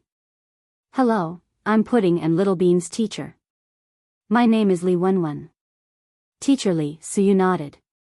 The 2 children are very obedient at school. They're very good, ah. Su Yu was a little embarrassed. After all, he wasn't a parent and it was a little awkward to talk about this with a teacher. Handsome Su, I'm a little hungry. Let's eat. Teacher, do you want to go with us? Little Bean turned around and asked the homeroom teacher. The female teacher looked excited, but before she could say anything, Little Bean interrupted her. I forgot that you might have a date with your boyfriend tonight. After all, you're engaged and it's not convenient for you to eat with handsome Su. Teacher, you won't come with us, right? Chapter 41:19. Little Bean's words almost made the female teacher's face darken. But she still forced a smile. Yeah, I'm not going. You 2 be good and listen to your uncle. Don't be late for school tomorrow. Teacher, tomorrow is Saturday, Pudding reminded her kindly. Ha ha ha, I'm sorry. I was so confused that I forgot. Have a good weekend then. Then, the female teacher ran away in shame, not daring to stay any longer. The twins were speechless, after they got into Su Yu's car. As usual, the twins squeezed into the passenger seat. Then, They got into the flashy sports car and went back to the city with Suyu. Little Bean had been nagging about eating Japanese food on WeChat for a few days now. Suyu booked the most high-end Japanese restaurant in the city. When they came in, the waiter led them to a 4-person private room. In the classically decorated tatami room, Suyu sat on one end and the twins sat on the other. "I finally know why handsome Sue doesn't have a girlfriend," Little Bean ridiculed out of the blue. "Why?" Suyu looked at Little Bean, amused. "Because in this day and age, there are a lot of green tea bitches. Look at that female teacher of ours. She's already engaged, but when she saw you, she was like a fly that saw a rotten egg. Wow, she immediately jumped on you. She doesn't usually talk like that, but she purposely pretends to be coy. It's disgusting. If I were a man, I wouldn't like a two-faced woman like her. If you don't give your teacher face, won't she make things difficult for you too at school?" Suyu teased. "There's no way she'll make things difficult for us. She'll be lucky if we don't make things difficult for her," Little Bean said confidently. "Handsome Sue. Daddy asked you to come pick us up. Daddy said this morning that there's a surprise for us today. Handsome Sue, you're back." Pudding was in a good mood and started talking more. "Yeah, I talked to your daddy on the phone. He's still at work, so I came to pick you guys up to eat. Handsome Sue. Do you know that my sister and I missed you so much while you were away? We talked about you every day. Bootlicker. Can you even trust your words?" Suyu teased. "You're slandering me again. I swear, if I'm lying, I'll get fat next month even if I don't eat cake." Little Bean raised her chubby hand. "Huh, you're ruthless enough. I believe you." Suyu was overjoyed. Perhaps he had a special affinity with these two children, so every time Suyu saw them, he felt that all his troubles were gone. That feeling was very magical. He even sincerely felt that he was the father of these two children. No matter what he did for them, he would not find it troublesome. No matter how much money he spent, he would not feel any heartache. "Let's order. What do you want to eat?" Suyu lovingly handed the twins a double menu and let them order. At this time, Pudding said to Little Bean, "Little Bean, go and tell the waiter to make us a fresh hot drink. Mommy said that we can't drink cold drinks in winter. It's bad for our stomachs. How about corn juice?" Little Bean stood up happily. "Anything is fine. You decide." After Little Bean left, Pudding glanced at Suyu and said slowly, "Handsome Sue, when I heard that you were kidnapped, I was so worried. When I heard that Mommy went to save you, I couldn't breathe. It's so good to see you guys come back safely. Even if little brother is gone, we don't regret it. If I were Mommy, I would do the same. Handsome Sue is very, very important to us. It's worth it to sacrifice little brother." Hearing Pudding's words, tears welled up in Suyu's eyes. Chapter 41:20. Pudding, now that you mention it, Uncle Sue doesn't know what to say. Suyu tried his best not to cry. After all, he was in front of the children. But Pudding was indeed an ordinary child. She was too smart, handsome Sue, anyway. "I'm glad that you're back safely, okay? Thank you for my big pudding." Suyu felt the child's longing and warmth in her eyes. "Handsome Sue. After Daddy and Mommy came back, the atmosphere in my house was very strange. Let's not talk about this for now. I'm actually very curious, what happened to you guys that day? Suyu didn't want to remember what happened that day, so he subconsciously avoided talking about it. But since Pudding was the one who asked, he tried his best to recall. But at this moment, Pudding came back. She opened the door and entered the house. Pudding immediately changed the topic, obviously not wanting Pudding to know. After all, in her eyes, Pudding was innocent and wanted her to live in a beautiful fairy tale world. "Handsome Sue, when are you free to take us to Disneyland?" Pudding changed the topic. At the mention of Disneyland, Pudding was also very excited. Yeah. Handsome Sue, you promised us. Mommy also said, when you come back, you'll take us to Tokyo. Go away. You two little ancestors. Even if it's to the South Pole to see penguins, I'll take you there. But let's wait for Uncle Sue to finish his work first. I have some things to deal with in the next few days. Okay. Pudding nodded. But don't break your promise, Pudding said. When Suyu was with the twins, he was carefree and felt like the king of the children. The waiters served the dishes one after another, and the three of them ordered a table full of food. Pudding and Pudding ate happily. On the way back, Suyu drove them home and prepared gifts for the two children. Uncle asked a friend to get these gifts from Europe. Isn't it Christmas? Wow, there are gifts. I'm happy. Thank you, handsome Sue. Pudding and Pudding took the gifts and couldn't wait to open them. It was two classic Disneyland school bags, but this time it wasn't Mickey and Minnie. It was Judy the rabbit and Nick the fox from Zootopia.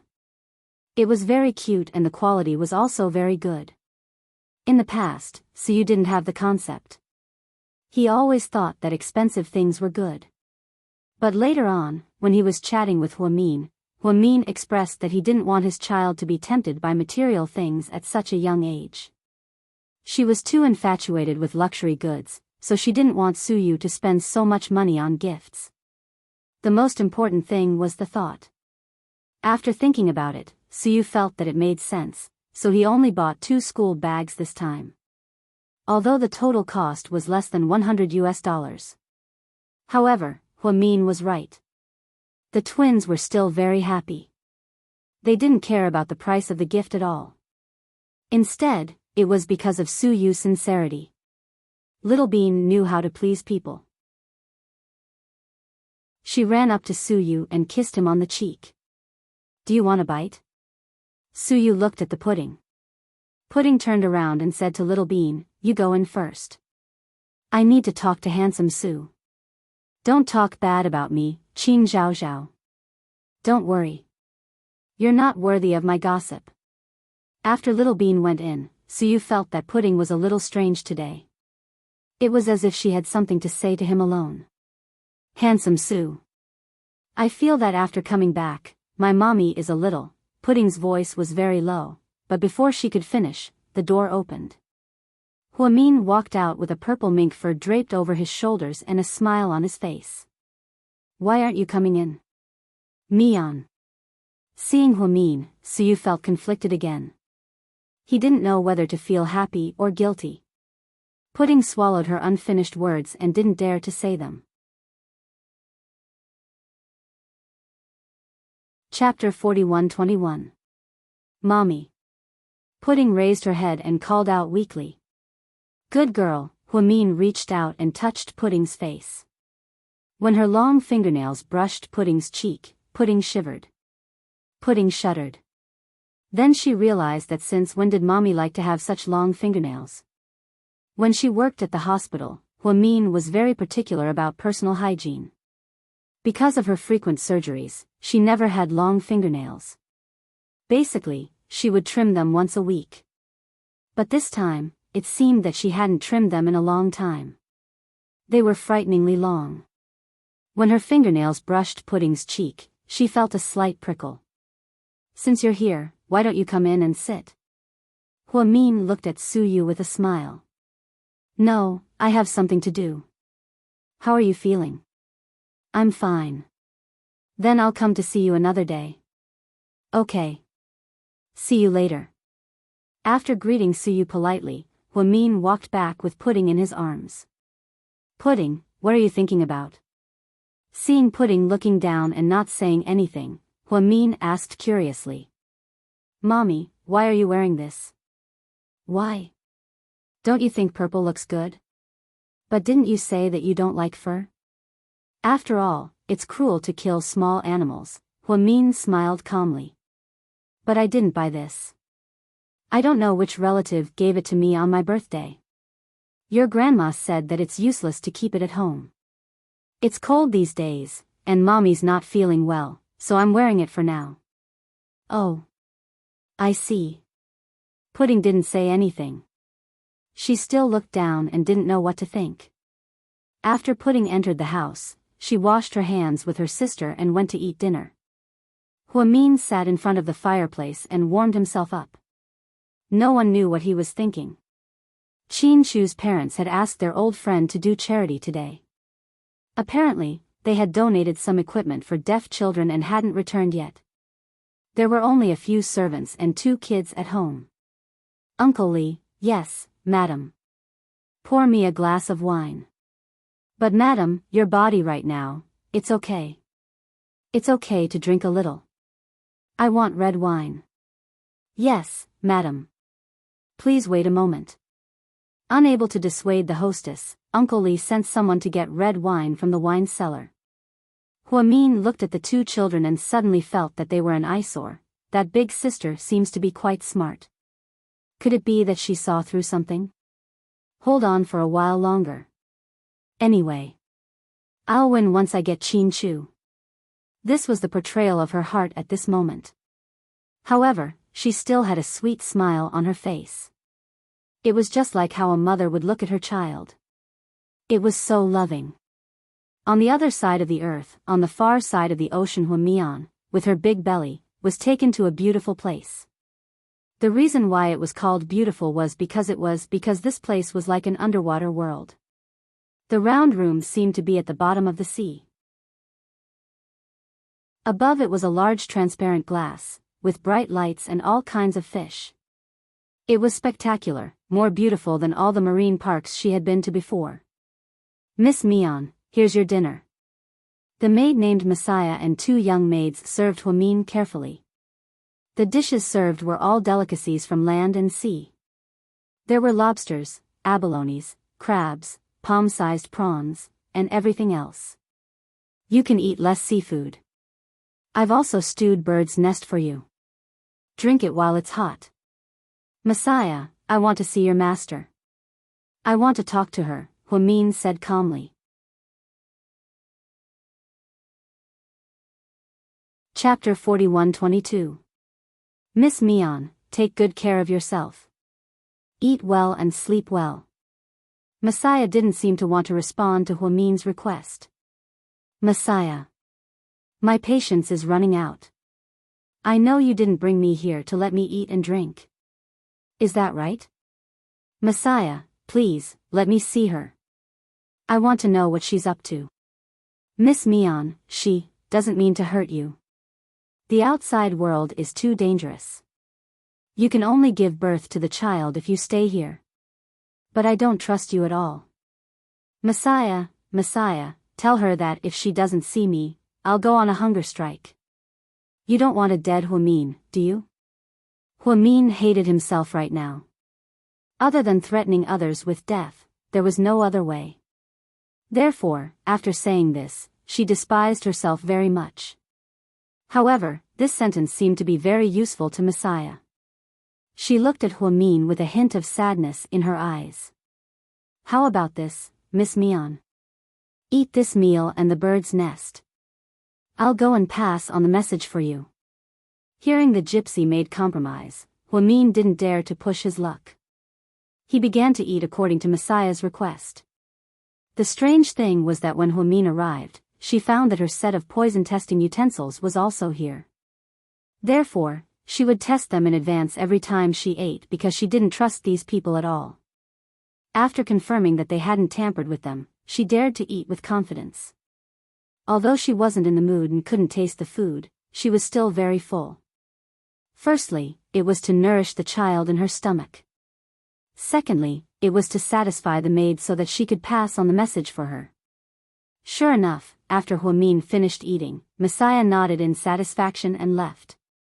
The remaining 2 maids stayed to watch over Huamin. This time, Huamin only carried a small bag with all kinds of poisons, anesthetics, and explosives. She had already used the extremely powerful bomb from before. Now, there were only a few scattered ones left. She didn't dare to use them casually. After all, she didn't know the purpose of these people. 10 minutes later Messiah walked back and looked at Huamin with a gentle smile. Miss Mian, the master has agreed to see you. Please come with me. All right. Hearing that the leader of these people was willing to meet him, Huamin felt more or less at ease. At least he could meet them and know who they were. Only then could his doubts be resolved. After that, Huamin followed Messiah through a long underwater tunnel. This place was like a maze, with many twists and turns. As they walked, Huamin became dizzy. She felt that everything here was the same. The furnishings were all very similar. But they were all different. Even a genius like her couldn't understand why there was such a mysterious and strange place in the world. Finally, at the end of the Dragon Palace, there was a mysterious and splendid temple. If Huamin were to describe the decorations there in one sentence, it would be, when he was young, he watched Journey to the West. There was a part in it where Sun Wukong caused a ruckus in the East Sea and borrowed the sea-stabilizing needle. It was decorated in the style of the East Sea, a luxurious underwater world. There were crystals, amber, and glass everywhere. It was so luxurious that it made one unable to open their eyes. Huamin vaguely saw a person sitting on the throne in the hall. However, because it was too far away, he couldn't tell if it was a man or a woman. Messiah stopped in her tracks. Miss Mian, please go in. Good luck. After saying this, Messiah turned around and left. Huamin continued forward hesitantly. Looking at the figure getting closer and closer to him, the feeling in his heart grew stronger and stronger. Chapter 41-23. GK headquarters. After work, Qin Chu walked out of the door and saw Rick waiting for him in his black Panamera. Qin Chu took off his jacket, opened the car door, and got in. Where do you want to drink? Anywhere is fine. Qin Chu wasn't in a good mood and his tone was gloomy. Rick had known him for years and knew his temper. So, he didn't ask any more questions and left as fast as lightning. 20 minutes later, the two of them came to a small bar in the eastern Zhejiang development zone. There were not many people there, and it was not very big either. The name was Captain Jack. The sign at the door was a statue of Captain Jack from Pirates of the Caribbean. There weren't many people inside, only 2 or 3 tables of men and women. There was a singer on the stage, singing an original rock song. After entering, they found an inconspicuous corner and sat down. Gentlemen, what would you like to drink? The waiter asked. Rick glanced at Qin Chu. I'm fine with anything. Qin Chu was expressionless. Give him a box of anything, Rick said. The waiter was speechless. The waiter was also confused, not knowing what the two guests were doing. 2 dozen Budweiser. Qin Chu finally ordered beer. He was tired of drinking foreign wine, red wine, and white wine. He only ordered the most ordinary Budweiser and didn't expose his and Rick's super-rich identities. They couldn't be more low-key. Okay, please wait a moment. Not long after, the waiter served the beer and even gave them some snacks. Rick quickly opened 2 bottles of beer and clinked glasses with Qin Chu. Let's drink first. You seem to be in a bad mood tonight. Qin Chu didn't say anything. After toasting with Rick, they finished the entire bottle of beer in less than 5 seconds. His lung capacity was invincible. Since you came back from Yunnan, you haven't been in a good mood. Rick took the initiative to start the conversation. It was difficult for him, the king of awkward silence. Lu Yen is missing, Qin Chu said. I've heard rumors that Ian and Nalo took advantage of the situation and kidnapped Lu Yen. But I haven't heard any news of them kidnapping Lu Yen. It's just speculation. Do you believe they did it? Qin Chu asked Rick. That's hard to say. It's possible. Qin Chu lowered his head and didn't say anything else. Chu, is it because the baby is gone? So, that's not the main reason, Qin Chu answered. I know you're upset, and so am I. But, we have to accept reality, even if it's cruel. Cece's pregnancy was around the same time as Huamin's. When she heard that Huamin was back, she wanted to visit him, but I was afraid that she would upset Huamin, so I didn't let her. After all, both of you are upset that the child is gone. Rick, you don't understand. Children aren't that important. Even if Huamin doesn't give birth to a child for me, I'll still love her. But now what? You don't love her anymore? Rick sensed that Qin Chu was implying something. Qin Chu shook his head and didn't say anything. Instead, he picked up the second bottle of beer, opened it, and drank it all in one gulp, even faster than before. Rick. I feel like something's wrong. What's wrong? Rick was also confused. I don't know. I can't put my finger on it, but I feel like something's wrong. It's a terrible feeling, you know? Qin Chu looked like he was about to go crazy. Maybe he only showed this kind of anxiety in front of Rick. Gao Ran had been busy lately. The number of cases in the city had suddenly increased, and many children had mysteriously disappeared. Gao Ran was in a lot of trouble. So, he didn't have the time to talk to Qin Chu. Chu, after this incident, did you get that mental illness again? Rick was referring to the paranoid personality disorder that Qin Chu got in the States. Chapter 41-24. But it didn't. Really? It has nothing to do with that. I just feel like, how should I put it, it went too smoothly. Rick froze. That went too smoothly? You killed Hua Xiqian and that big villain. Although you lost your child, isn't that the best ending for Huamin and Su Yu to come back safely? But those bad guys, did they really die so easily? If they died so easily, my father-in-law wouldn't have let Lu Yan and me go back halfway. You mean, there are still survivors? Or did they take Lu Yan away? His brain wasn't that bad, and he immediately reacted. I'm not sure, it's just a feeling. I've been sending people to investigate, hoping to get confirmation. Okay, we'll be careful, Mr. Qin. Come on, let's continue drinking. Rick knew that Qin Chu had always been a careful person, so it was normal for him to be worried. Tonight, he came out to talk to Qin Chu. At least it could relieve his depression for the time being. That night, Qin Chu drank a lot, but not a lot. When they got home, it was already 3:30 a.m. It was Qin Chu's chauffeur who drove the two drunkards home. When Rick got home, Cece was still awake. Cece usually stayed at her parents' house, but when Rick came back, the couple would stay in a luxurious condominium in the city center that Qin Chu gave them. It was said that this was a real estate owned by GK, and the average square meter was as high as 80,000 yuan. This condominium was 160 square meters, and it was all luxurious. It was the kind of condominium that could be moved in with a suitcase. Cece wanted to take care of the baby in China, so Rick stayed here with Cece with his bodyguards and nannies. When Rick came back, the moment he entered the house, Cece pounced on him. You're back so late. I drank too much with Qin Chu. When Rick said this, his breath reeked of alcohol, making Cece dizzy.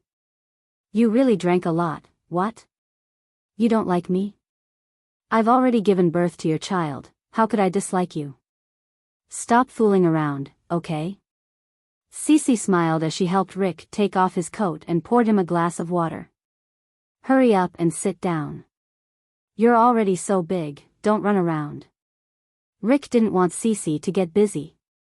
He pulled her into his arms. Cece immediately blushed.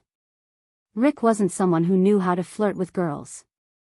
After being together for so long, it was rare for them to express their love through body language. Perhaps he was drunk today, but he was actually a little bold. Rick, are you okay? It's nothing. I'm just a little emotional. What do you mean? Cece raised her head and looked at Rick's handsome face with infatuation. Qin Chu and Huamin are so in love, but they've been through so much together. Actually, it's easy for two people to fall in love, but it's hard for them to be together. I feel more and more that everything we have now is not easy to come by. Yeah, I think so too. I just want the baby to be born safely and grow up healthily. Cece rubbed her round belly and leaned against Rick's chest. It's a pity that their child is gone. Otherwise, with the same due date as ours, you'd both be hospitalized. Yeah, counting the days, there are less than 12 days left. It's so cruel. I don't even dare to see Sister Mian. I don't dare to comfort her. Cece's eyes turned red when she thought of the child that Huamin and Qin Chu lost. At South Hill Manor, honey, you're back. When Qin Chu came back in the middle of the night, he was about to enter the study when he saw Huamin sitting in the study without turning on the light. Her sudden voice made Qin Chu feel extremely strange. Chapter 41-25. Mian, why aren't you asleep yet? What time is it? Qin Chu looked down at his watch and felt that something was wrong with Huamin's appearance in the study at this time. I'm waiting for you. I can't sleep if you don't come back. After Huamin finished speaking, she stood up and walked over. Wearing white cotton pajamas, she walked towards Qin Chu step by step. Honey, you seem to have been avoiding me recently. Don't talk nonsense. I'm worried about you because you're so badly injured. You need to rest well. I don't want to disturb you. But why don't you hug me to sleep? You used to hug me. Huamin's innocent eyes questioned Qin Chu. Qin Chu suddenly felt guilty. I haven't been sleeping well recently. I'm afraid that I'll disturb you if I toss and turn. We're husband and wife. We have to face everything together, right? Yes, Mian, you're right. Then come back to bed with me. Hug me to sleep. I want you to hug me. Huamin began to act coquettishly. She slowly leaned her head towards Qin Chu's chest. For a moment, Qin Chu had the urge to push her away. This kind of feeling made him feel afraid. Daddy, Mommy, what's wrong? Pudding. Huamin and Qin Chu suddenly turned around. Huamin didn't approach Qin Chu. Little Bean peed her pants. She also wet our blanket. It's so uncomfortable. Can you help us change? Huamin, Qin Chu, okay, Daddy will be right there. Then, Qin Chu walked towards the children's room. Huamin followed behind Qin Chu. When she passed by Pudding, she deliberately looked down at her. Pudding didn't look up, but she seemed to feel someone's gaze on her. Mommy, I'm sorry. Don't blame Little Bean, okay? I asked for passion juice last night, so Grandma made us a lot. I went to the bathroom many times before bed, but Little Bean was crazy and wouldn't go. So. It's okay. You're still children. Mommy won't blame you. Huamin used her long fingernails to scratch Pudding's face again, and that chilling feeling again. Pudding was so scared. She quickly ran a few steps behind her daddy. Then, the couple changed the sheets for the two kids. Qin Chu held Little Bean, who was sleeping soundly. After changing the children's bed, Huahua's hand pulled. And what TTTSSTS's sleeping? Pudding, Daddy is tired from work. Mommy will accompany you, okay? Mommy, Daddy said you're still recovering. You can't catch a cold. Our room is very cold. Grandma doesn't want us to be too warm. I'm afraid you won't be able to take it. Yeah, Mian, this room is air-conditioned. You won't be able to take it. Go back first, I'll stay with Pudding. Okay, I'll go back first. When Huamian left, she looked back a few times reluctantly. She saw Qin Chu gently place Little Bean on the bed and then pat Pudding. He was indeed a good father, always patient with his children, but, if she wanted to sleep with Qin Chu, even if they didn't do anything, couldn't she just hug him intimately? She didn't believe it. Was it that hard? Or did these people notice something? That night, everyone at South Hill Manor had their own agenda. The next morning, at the breakfast table, Little Bean said mysteriously, Grandpa, Grandma, Daddy, Mommy, Sis. Did you know? Vampires have come to our city. Who lied to you? How can you believe that? Grandpa laughed. It's true, Grandpa. I'm not lying to you. Uncle Gao Ran has been investigating this case. Boyuan told me. It's true, not a joke.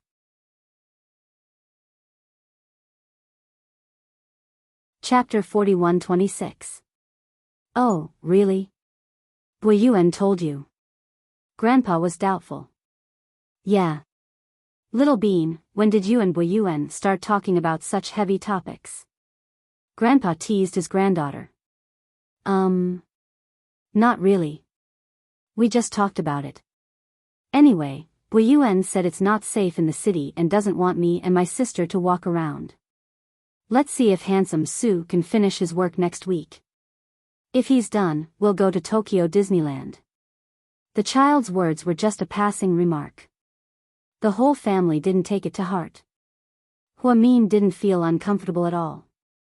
She didn't care about such a small thing. However, she didn't eat as much as she used to at breakfast. Mian, is the food not to your liking? Chin Chu's mother felt bad for her daughter-in-law. No, Mom. Then why are you eating so little? You obviously don't have as good an appetite as before. You can't go on like this. You just had a miscarriage. It's bad for your health. You need to eat more. I know. Mom, don't worry. I'll take it slow. Faced with everyone's concern, Huamin was calm. After breakfast, Huamin got into Chin Chu's car. Honey, I'll go to the company with you this morning and go to the first hospital in the afternoon to get some medicine for your health. Okay. Chin Chu nodded and didn't say anything. The two of them went to GK together, and Chin Chu spoke even less than before. They didn't talk much in the car. When they arrived at GK, Chin Chu went to work. Assistant Yang poured a cup of warm milk for Huamin.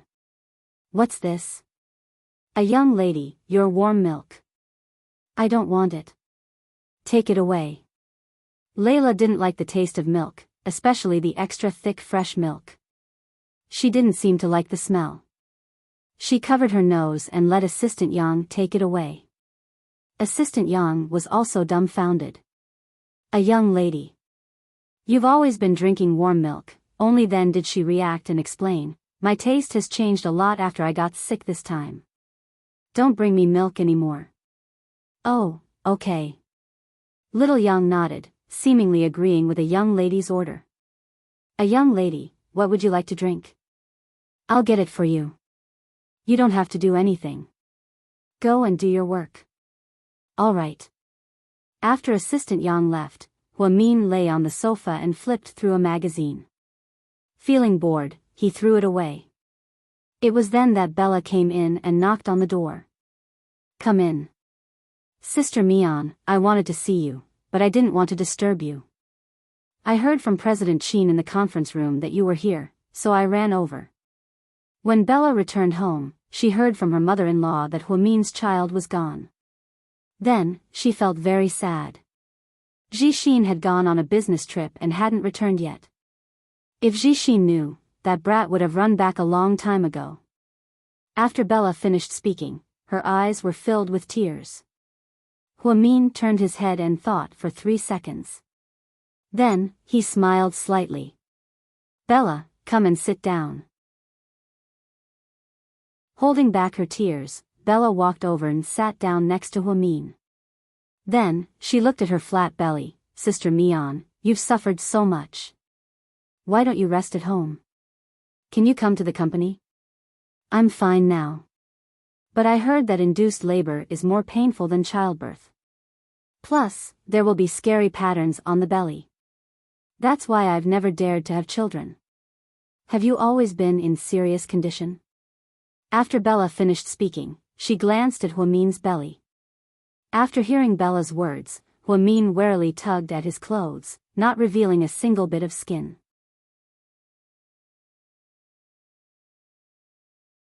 Chapter 41:27. It's not that serious.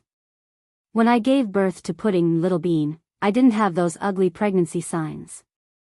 After I came back, I took a lot of imported ointment from the hospital. It's fine. The change in her body was the biggest loophole. After Chin Chu came back, he didn't have any physical contact with her, so he didn't see what Huamin's belly really looked like. When she was in the hospital, it was a private place, so she handled it herself. If Bella hadn't mentioned it, no one would have cared about Huamin's belly. Of course, Bella didn't mean to mention it, but she was very, very unhappy. Sister Mian, don't be sad. You'll have more babies in the future. Okay. I'm okay. It's all in the past. By the way, I have something important to tell you. Bella seemed to have thought of something as she purposely lowered her voice in a mysterious manner. Okay. Go ahead. Looking around warily, Bella leaned close to Huamin's ear. Sister Mian, you made me feel like Dad. Oh, no, that person. I've been watching him and found something. Oh. Really? What did you find? Huamian had a faint smile on her face, but Bella didn't notice the creepy smile on her face. She had been with Huamian for years and knew her best. Even if she suspected someone, it wouldn't be Huamian, so she really wanted to tell her all the secrets. Bella lowered her voice again. Sister Mian, this Jingda. You're right. He's really not Dad. Then who is he? Huamin asked calmly. He looks like a monster. Bella still felt creeped out when she thought about it. Monster? Huamin raised her eyebrows. Yes, ever since he came, a lot of strange things have happened in the neighborhood. First, cats and dogs went missing. Then, they were found tortured to death and buried in a corner of the neighborhood. And in the past 2 or 3 days, it's even more ridiculous. Children have started to go missing, and they're all between the ages of 4 and 8. Everyone in the neighborhood is panicking. The police have set up a case, but there's still no progress. What do these things have to do with Jingda? Huamin continued to play dumb. Although I didn't see it with my own eyes, it definitely has something to do with him. One night, I saw him sneaking around in the middle of the night, so I followed him. I don't know what he was doing, but I saw blood on the corner of his mouth. And the look in his eyes was really scary. I don't even dare to sleep too deeply at night because I'm afraid he won't be able to control himself and will attack me, Jixin, or even Mom. Too bad, Mom trusts him so much. I don't even know how to tell her. Sister Mian, you should tell her. Mom loves you the most and listens to you the most. Leave this matter to me. Huamin nodded thoughtfully. Sister Mian, what do you think that person's purpose is? If this continues, I don't know what will happen. I've secretly installed super high-definition cameras in every corner of the house. If he does anything recently, I'll definitely find out. When did you install them? Huamin stared into Bella's eyes and asked. Last night, when he and Mom went grocery shopping, I invited a friend to my house and installed a lot of cameras. As long as I get the evidence, we'll give it to Gao Ran and let the police handle it. With a smile, Huamin reached out his hand and scratched Bella's shoulder with his long fingernails. She didn't know why, but Bella actually shivered for no reason.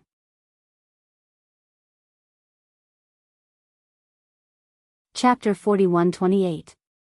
Bella. You did a good job.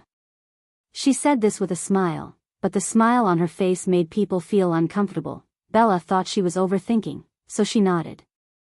Anyway, take care of yourself. If you need anything, I'll do it for you. Okay, I will. Then I'll go out first, okay? By the way, Sister Mian, Jixin is coming back soon. He'll probably be home tomorrow afternoon. When you guys come home, let's have dinner together. We haven't gotten together in a long time. Mom misses the kids. Okay. Huamin was still smiling, maintaining his elegance. As soon as Bella left, Huamin's face darkened. She clenched her fists and cursed, 002 is an idiot. It seems. I can't stay for long, or he'll ruin my plan. In a high-end neighborhood in the city, Gao Ran had a simple bite of food and got up to put on his police uniform. You're going out again. Zhu Lingling came out of the bathroom and changed into a peach-pink bathrobe made of silk. It was very seductive. Her hair was slightly wet, which made it easy for people to fantasize about her. Yeah, I'm going to the bureau. You haven't slept for 2 days. Even if you work overtime, you'll have to work half a day. You're not made of iron.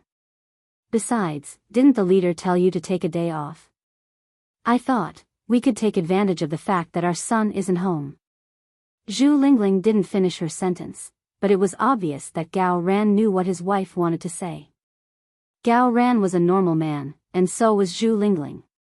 They were both middle-aged and had normal physical needs. However, there were a lot of things going on in the city bureau recently, and Zhu Lingling had to take care of the kids, so the two hadn't done anything intimate for a long time. Gao Buiyuan went to school, and Gao Ran was home during the day. Zhu Lingling prepared for it, but to her surprise, "Honey, please understand. These cases have been too stressful recently. I'm really not in the mood." I understand. Why should I? Can you understand me? I'm your wife, not a nanny. I'm not an old maid who takes care of your kids, cooks, and does laundry for you. Zhu Lingling was so angry that she threw the towel in her hand to the ground. Of course I know. I know everything. I promise you. After this case is over, I'll apply for annual leave and take you and Buiyuan to Bali, okay? Scram. Zhu Lingling was obviously not satisfied. After all, it was too difficult for Gao Ran to take a vacation. Honey, be a good girl. If you're bored, you can go visit Mian, Gao Ran suggested. I'm not going. Mian just lost her baby and isn't in a good state. If I go, I'll just be a burden to her. She'll be fine after she calms down. I plan to tie her up and take her to yoga, badminton, and fitness classes with me. It seemed that Zhu Lingling had a plan in mind. Okay, honey, be good. Gao Ran left in a hurry. Zhu Lingling was so angry that she lost her appetite for lunch. She sat on the sofa in the living room, sulking. In the city, Chief Gao, aren't you on break today? Yeah, I'm not. I just need to go home and get some sleep. What's the situation now? There's still no news. How many have gone missing? Gao Ran looked worried. 4 have gone missing. 3 boys and 1 girl. They're 4, 6, and 7 years old respectively. Are there any other similarities? They're all from Sky Blessing Court. They went missing at different times. One went missing in the morning, the other at night, and the other at noon, the young policeman said. Sky Blessing Court. Isn't that Jixin's family's neighborhood? Gao Ran scratched his head, finding it very strange.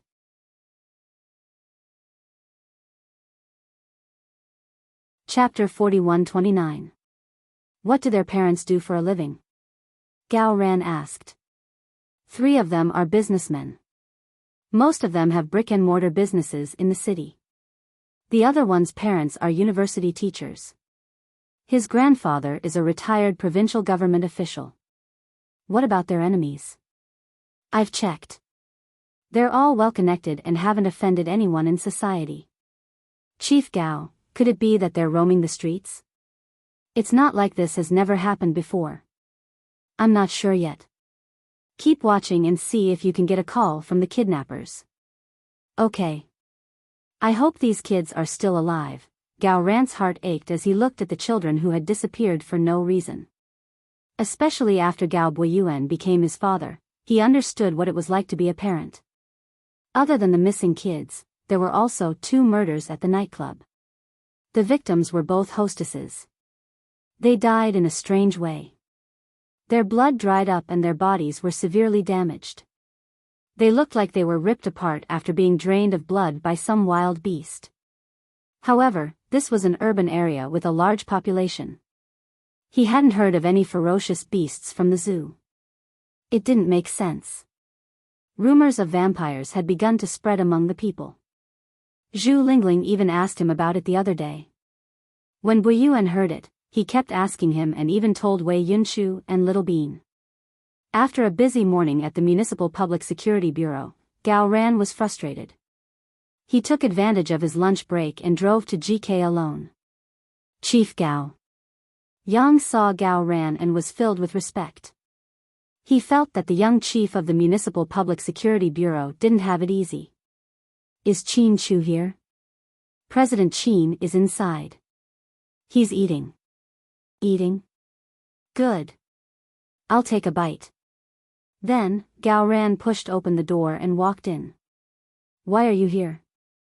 Qin Chu looked up and was surprised to see Gao Ran. I didn't eat, so I came to eat. Gao Ran pulled out a chair and sat down across from Qin Chu. He saw that Qin Chu's food was bland. There were only 2 vegetarian dishes, one stir-fried cucumber, one stir-fried broccoli, and the other stir-fried tofu soup. Big brother, are you going to become a monk? Gao Ran sighed. I haven't had much of an appetite recently. Qin Chu was depressed. Then I can't. I want to eat meat. Hurry up and give me some. I'm starving. Qin Chu didn't say anything. He picked up the phone and dialed the internal line. Prepare another lunch. 2 meat dishes and 2 vegetables dishes. 10 minutes later, Gao Ran's dishes were delivered to the restaurant. They were much more sumptuous than Qin Chu's. There was meat, fish, and Taiwanese braised meat rice with braised eggs. Gao Ran was probably starving. He ate very happily and buried himself in the food, ignoring Qin Chu. Qin Chu only drank a few mouthfuls of soup before he lost his mood. He continued to review the report. Chu, I recently encountered a difficult case. I have a feeling that some alien creature has invaded our city, Gao Ran said as he ate. You've watched too much Star Wars. Qin Chu smiled and didn't continue. He felt that Gao Ran's words were a bit ridiculous. Chu, I'm not lying to you. I've been a police officer for so many years, but I've never been so nervous. Let me tell you, the victim was found a few days ago. Her death wasn't any better than Song Yisher's. But I'm sure that the murderer is a person even more twisted and cruel than Hua Xiqian. So, Director Gao, what's your conclusion? Qin Chu put down the document in his hand and looked up at Gao Ran. Chu, could it be that Hua Xiqian is still alive? Gao Ran didn't know why, but he suddenly guessed.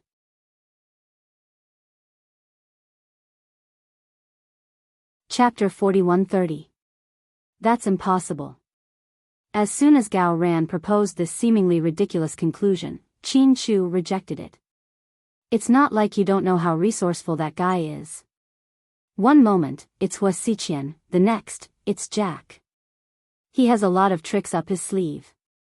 Gao Ran had already demonized Hua Xiqian in his heart. He even felt that his abilities were beyond that of an ordinary person. Qin Chu, on the other hand, remained calm. Old Gao, don't be silly. That idea doesn't work. First of all, Mian and Suyu saw him die in the explosion with their own eyes. I also saw the DNA results of the remains of the body. I was afraid that someone over there would tamper with it, so I brought it back and did it again. There's no doubt that it was Hua Xiqian.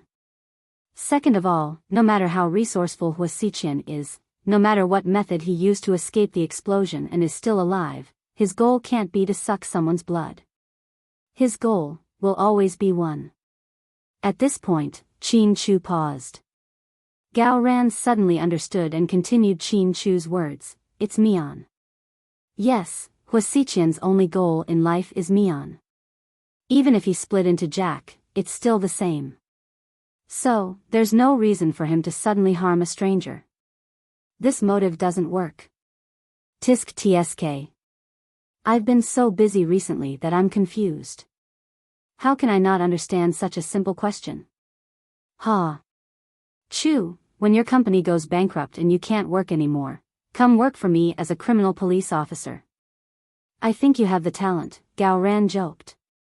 Qin Chu glanced at Gao Ran faintly and replied, not to be outdone, if one day you fail at your job and get fired from the municipal bureau, come to GK and clean my office. Huh, you really don't want to be taken advantage of. Seeing that Qin Chu was in the mood to joke with him, Gao Ran didn't think much of it. After eating, he left. Qin Chu actually had something in his heart that he wanted to mention to Gao Ran. However, now that Gao Ran himself was in a terrible fix, Qin Chu thought about it and felt that it was inappropriate, so he didn't say it out loud.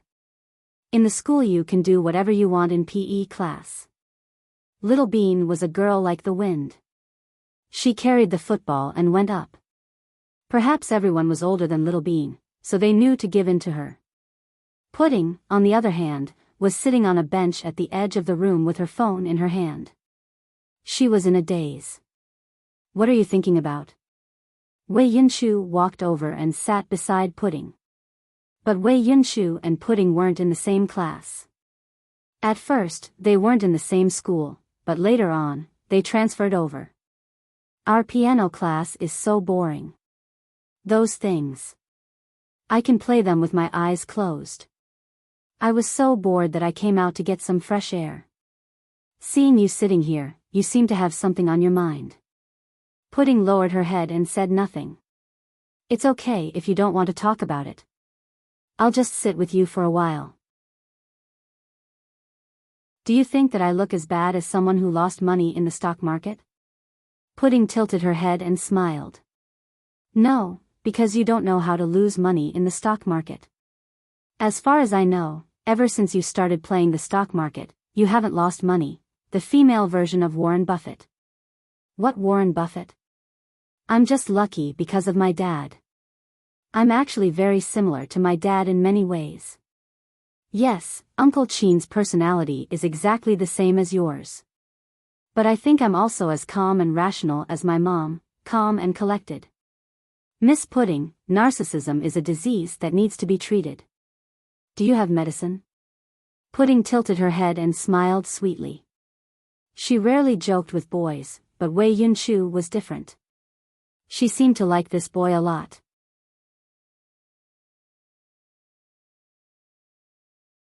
Chapter 41-31. I don't have any medicine, but I can try to treat it for you. But it'll take a long time. How long? Pudding looked at him in confusion. Maybe for the rest of my life. Pudding felt her heart skip a beat. It was a strange feeling. It was ridiculous for such a young child to talk about a lifetime. But Pudding didn't think Wei Yunshu was joking. Wei Yunshu's parents were as smart as Qin and Huamian.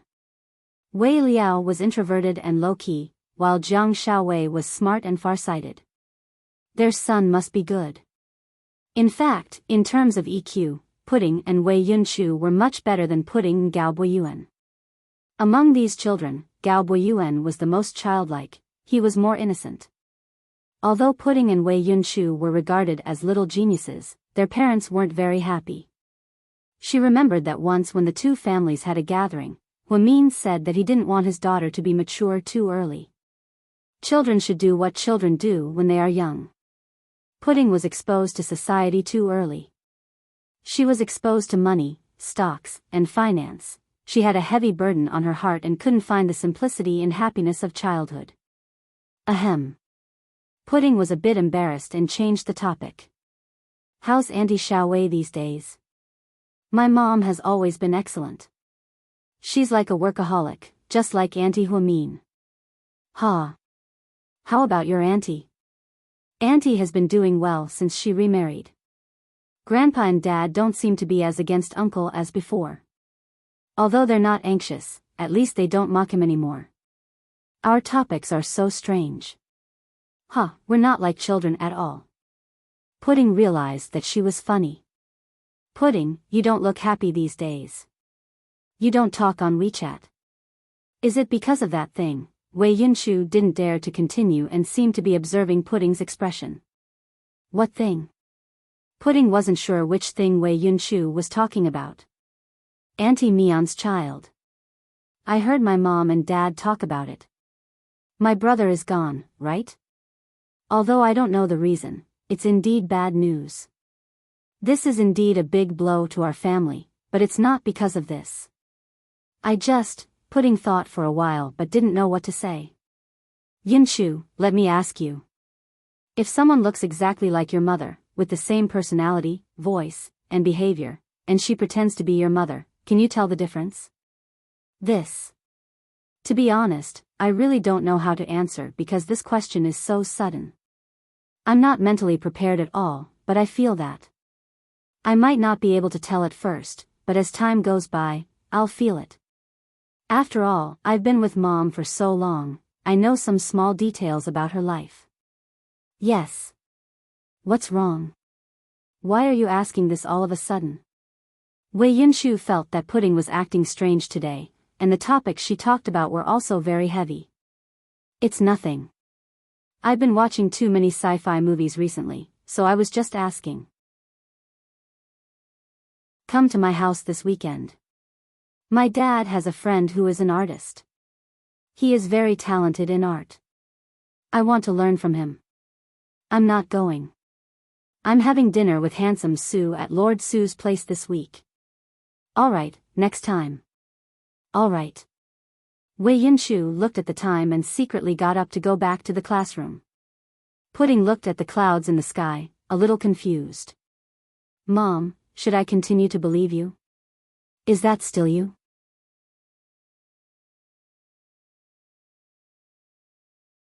Chapter 41-32. Pudding didn't know if she was right. She had been looking for an opportunity to tell her father, but she didn't dare to. She was afraid that her father would be sad because she suspected their mother, who loved them the most. However, Pudding truly felt that her mother had been strange ever since she came back from Yunnan after saving Handsome Sue. She felt strange and couldn't tell what was wrong. In short, the feeling was very strong. She even used her phone to search for information on Baidu behind her parents' backs. For example, she had been poisoned by witchcraft. Sometimes, they would be possessed by ghosts or evil spirits. Sometimes, they would collide with the mountain god. She also wanted to see her grandmother and ask her if there were any powerful immortals in the city. It would be best if she could help her mother see what was wrong. If it wasn't her mother, there was no reason why her father didn't know anything when she felt it. Therefore, Pudding was very conflicted and her heart was in a mess, but she didn't dare to tell anyone.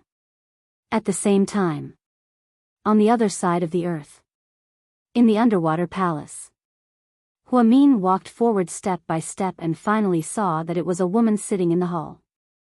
He couldn't see her face because she was wearing a crystal mask. This was the first time Huamin had seen a mask made of crystal. How good was the craftsmanship? However, for some reason, when he saw the mask, Huamin suddenly thought of Layla, who loved to wear a golden mask. There must be some kind of relationship between them. These people all like to wear masks. They must be accomplices. Child, you're here. The voice was very pleasant, but when it called Huamin himself, it confused Huamin. Who are you? Why did you bring me here? What's your relationship with Layla? Where are my friends? Huamin had too many questions and asked 4 in one go. The woman just smiled and stood up to walk down. With every step she took, the gold ornaments on her body clattered. Her shawl was gorgeous and dazzling like a queen's. It looked dreamy and unreal. Mion, do you know who I am? Huamin's pupils constricted. He didn't know why this woman would say that. Mion, you've always been smart. I heard that your EQ and IQ were much higher than normal kids when you were young. Since you're so smart, why don't you guess who I am? Do we know each other? Huamin was a little confused. Don't you think I'm familiar?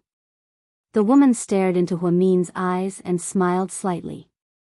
Although the crystal mask covered half of his face, the mouth under his nose was still very clear.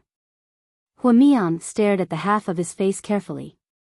Indeed, she felt a sense of familiarity. She tried her best to recall where she had seen this woman before. However, after searching for half a day, he still found nothing. No matter who you are, stop pretending to be a ghost.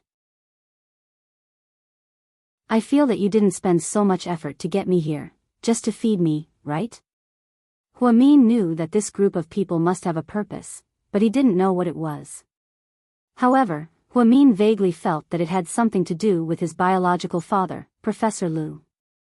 This was because he had heard from Yen that his father seemed to have something extremely important. Taking it was also the goal of many ambitious people. Ian had chased after Yen for many years for that thing. After hearing Huamin's words, the woman raised her hand and slowly took off her mask. The moment he saw her face clearly, Huamin stopped breathing. There was only one voice in his ears. It was the words that the woman said softly, "Mian, I'm your mother. You're tuning into the Dreamy Chapters YouTube channel. We're so grateful for your support, and don't forget to subscribe to join us on this incredible journey through captivating stories. Your generosity through donations truly makes a world of difference, as it's the primary source of revenue that allows me to expand and enhance this channel for you. Thank you from the bottom of my heart for being a part of this adventure.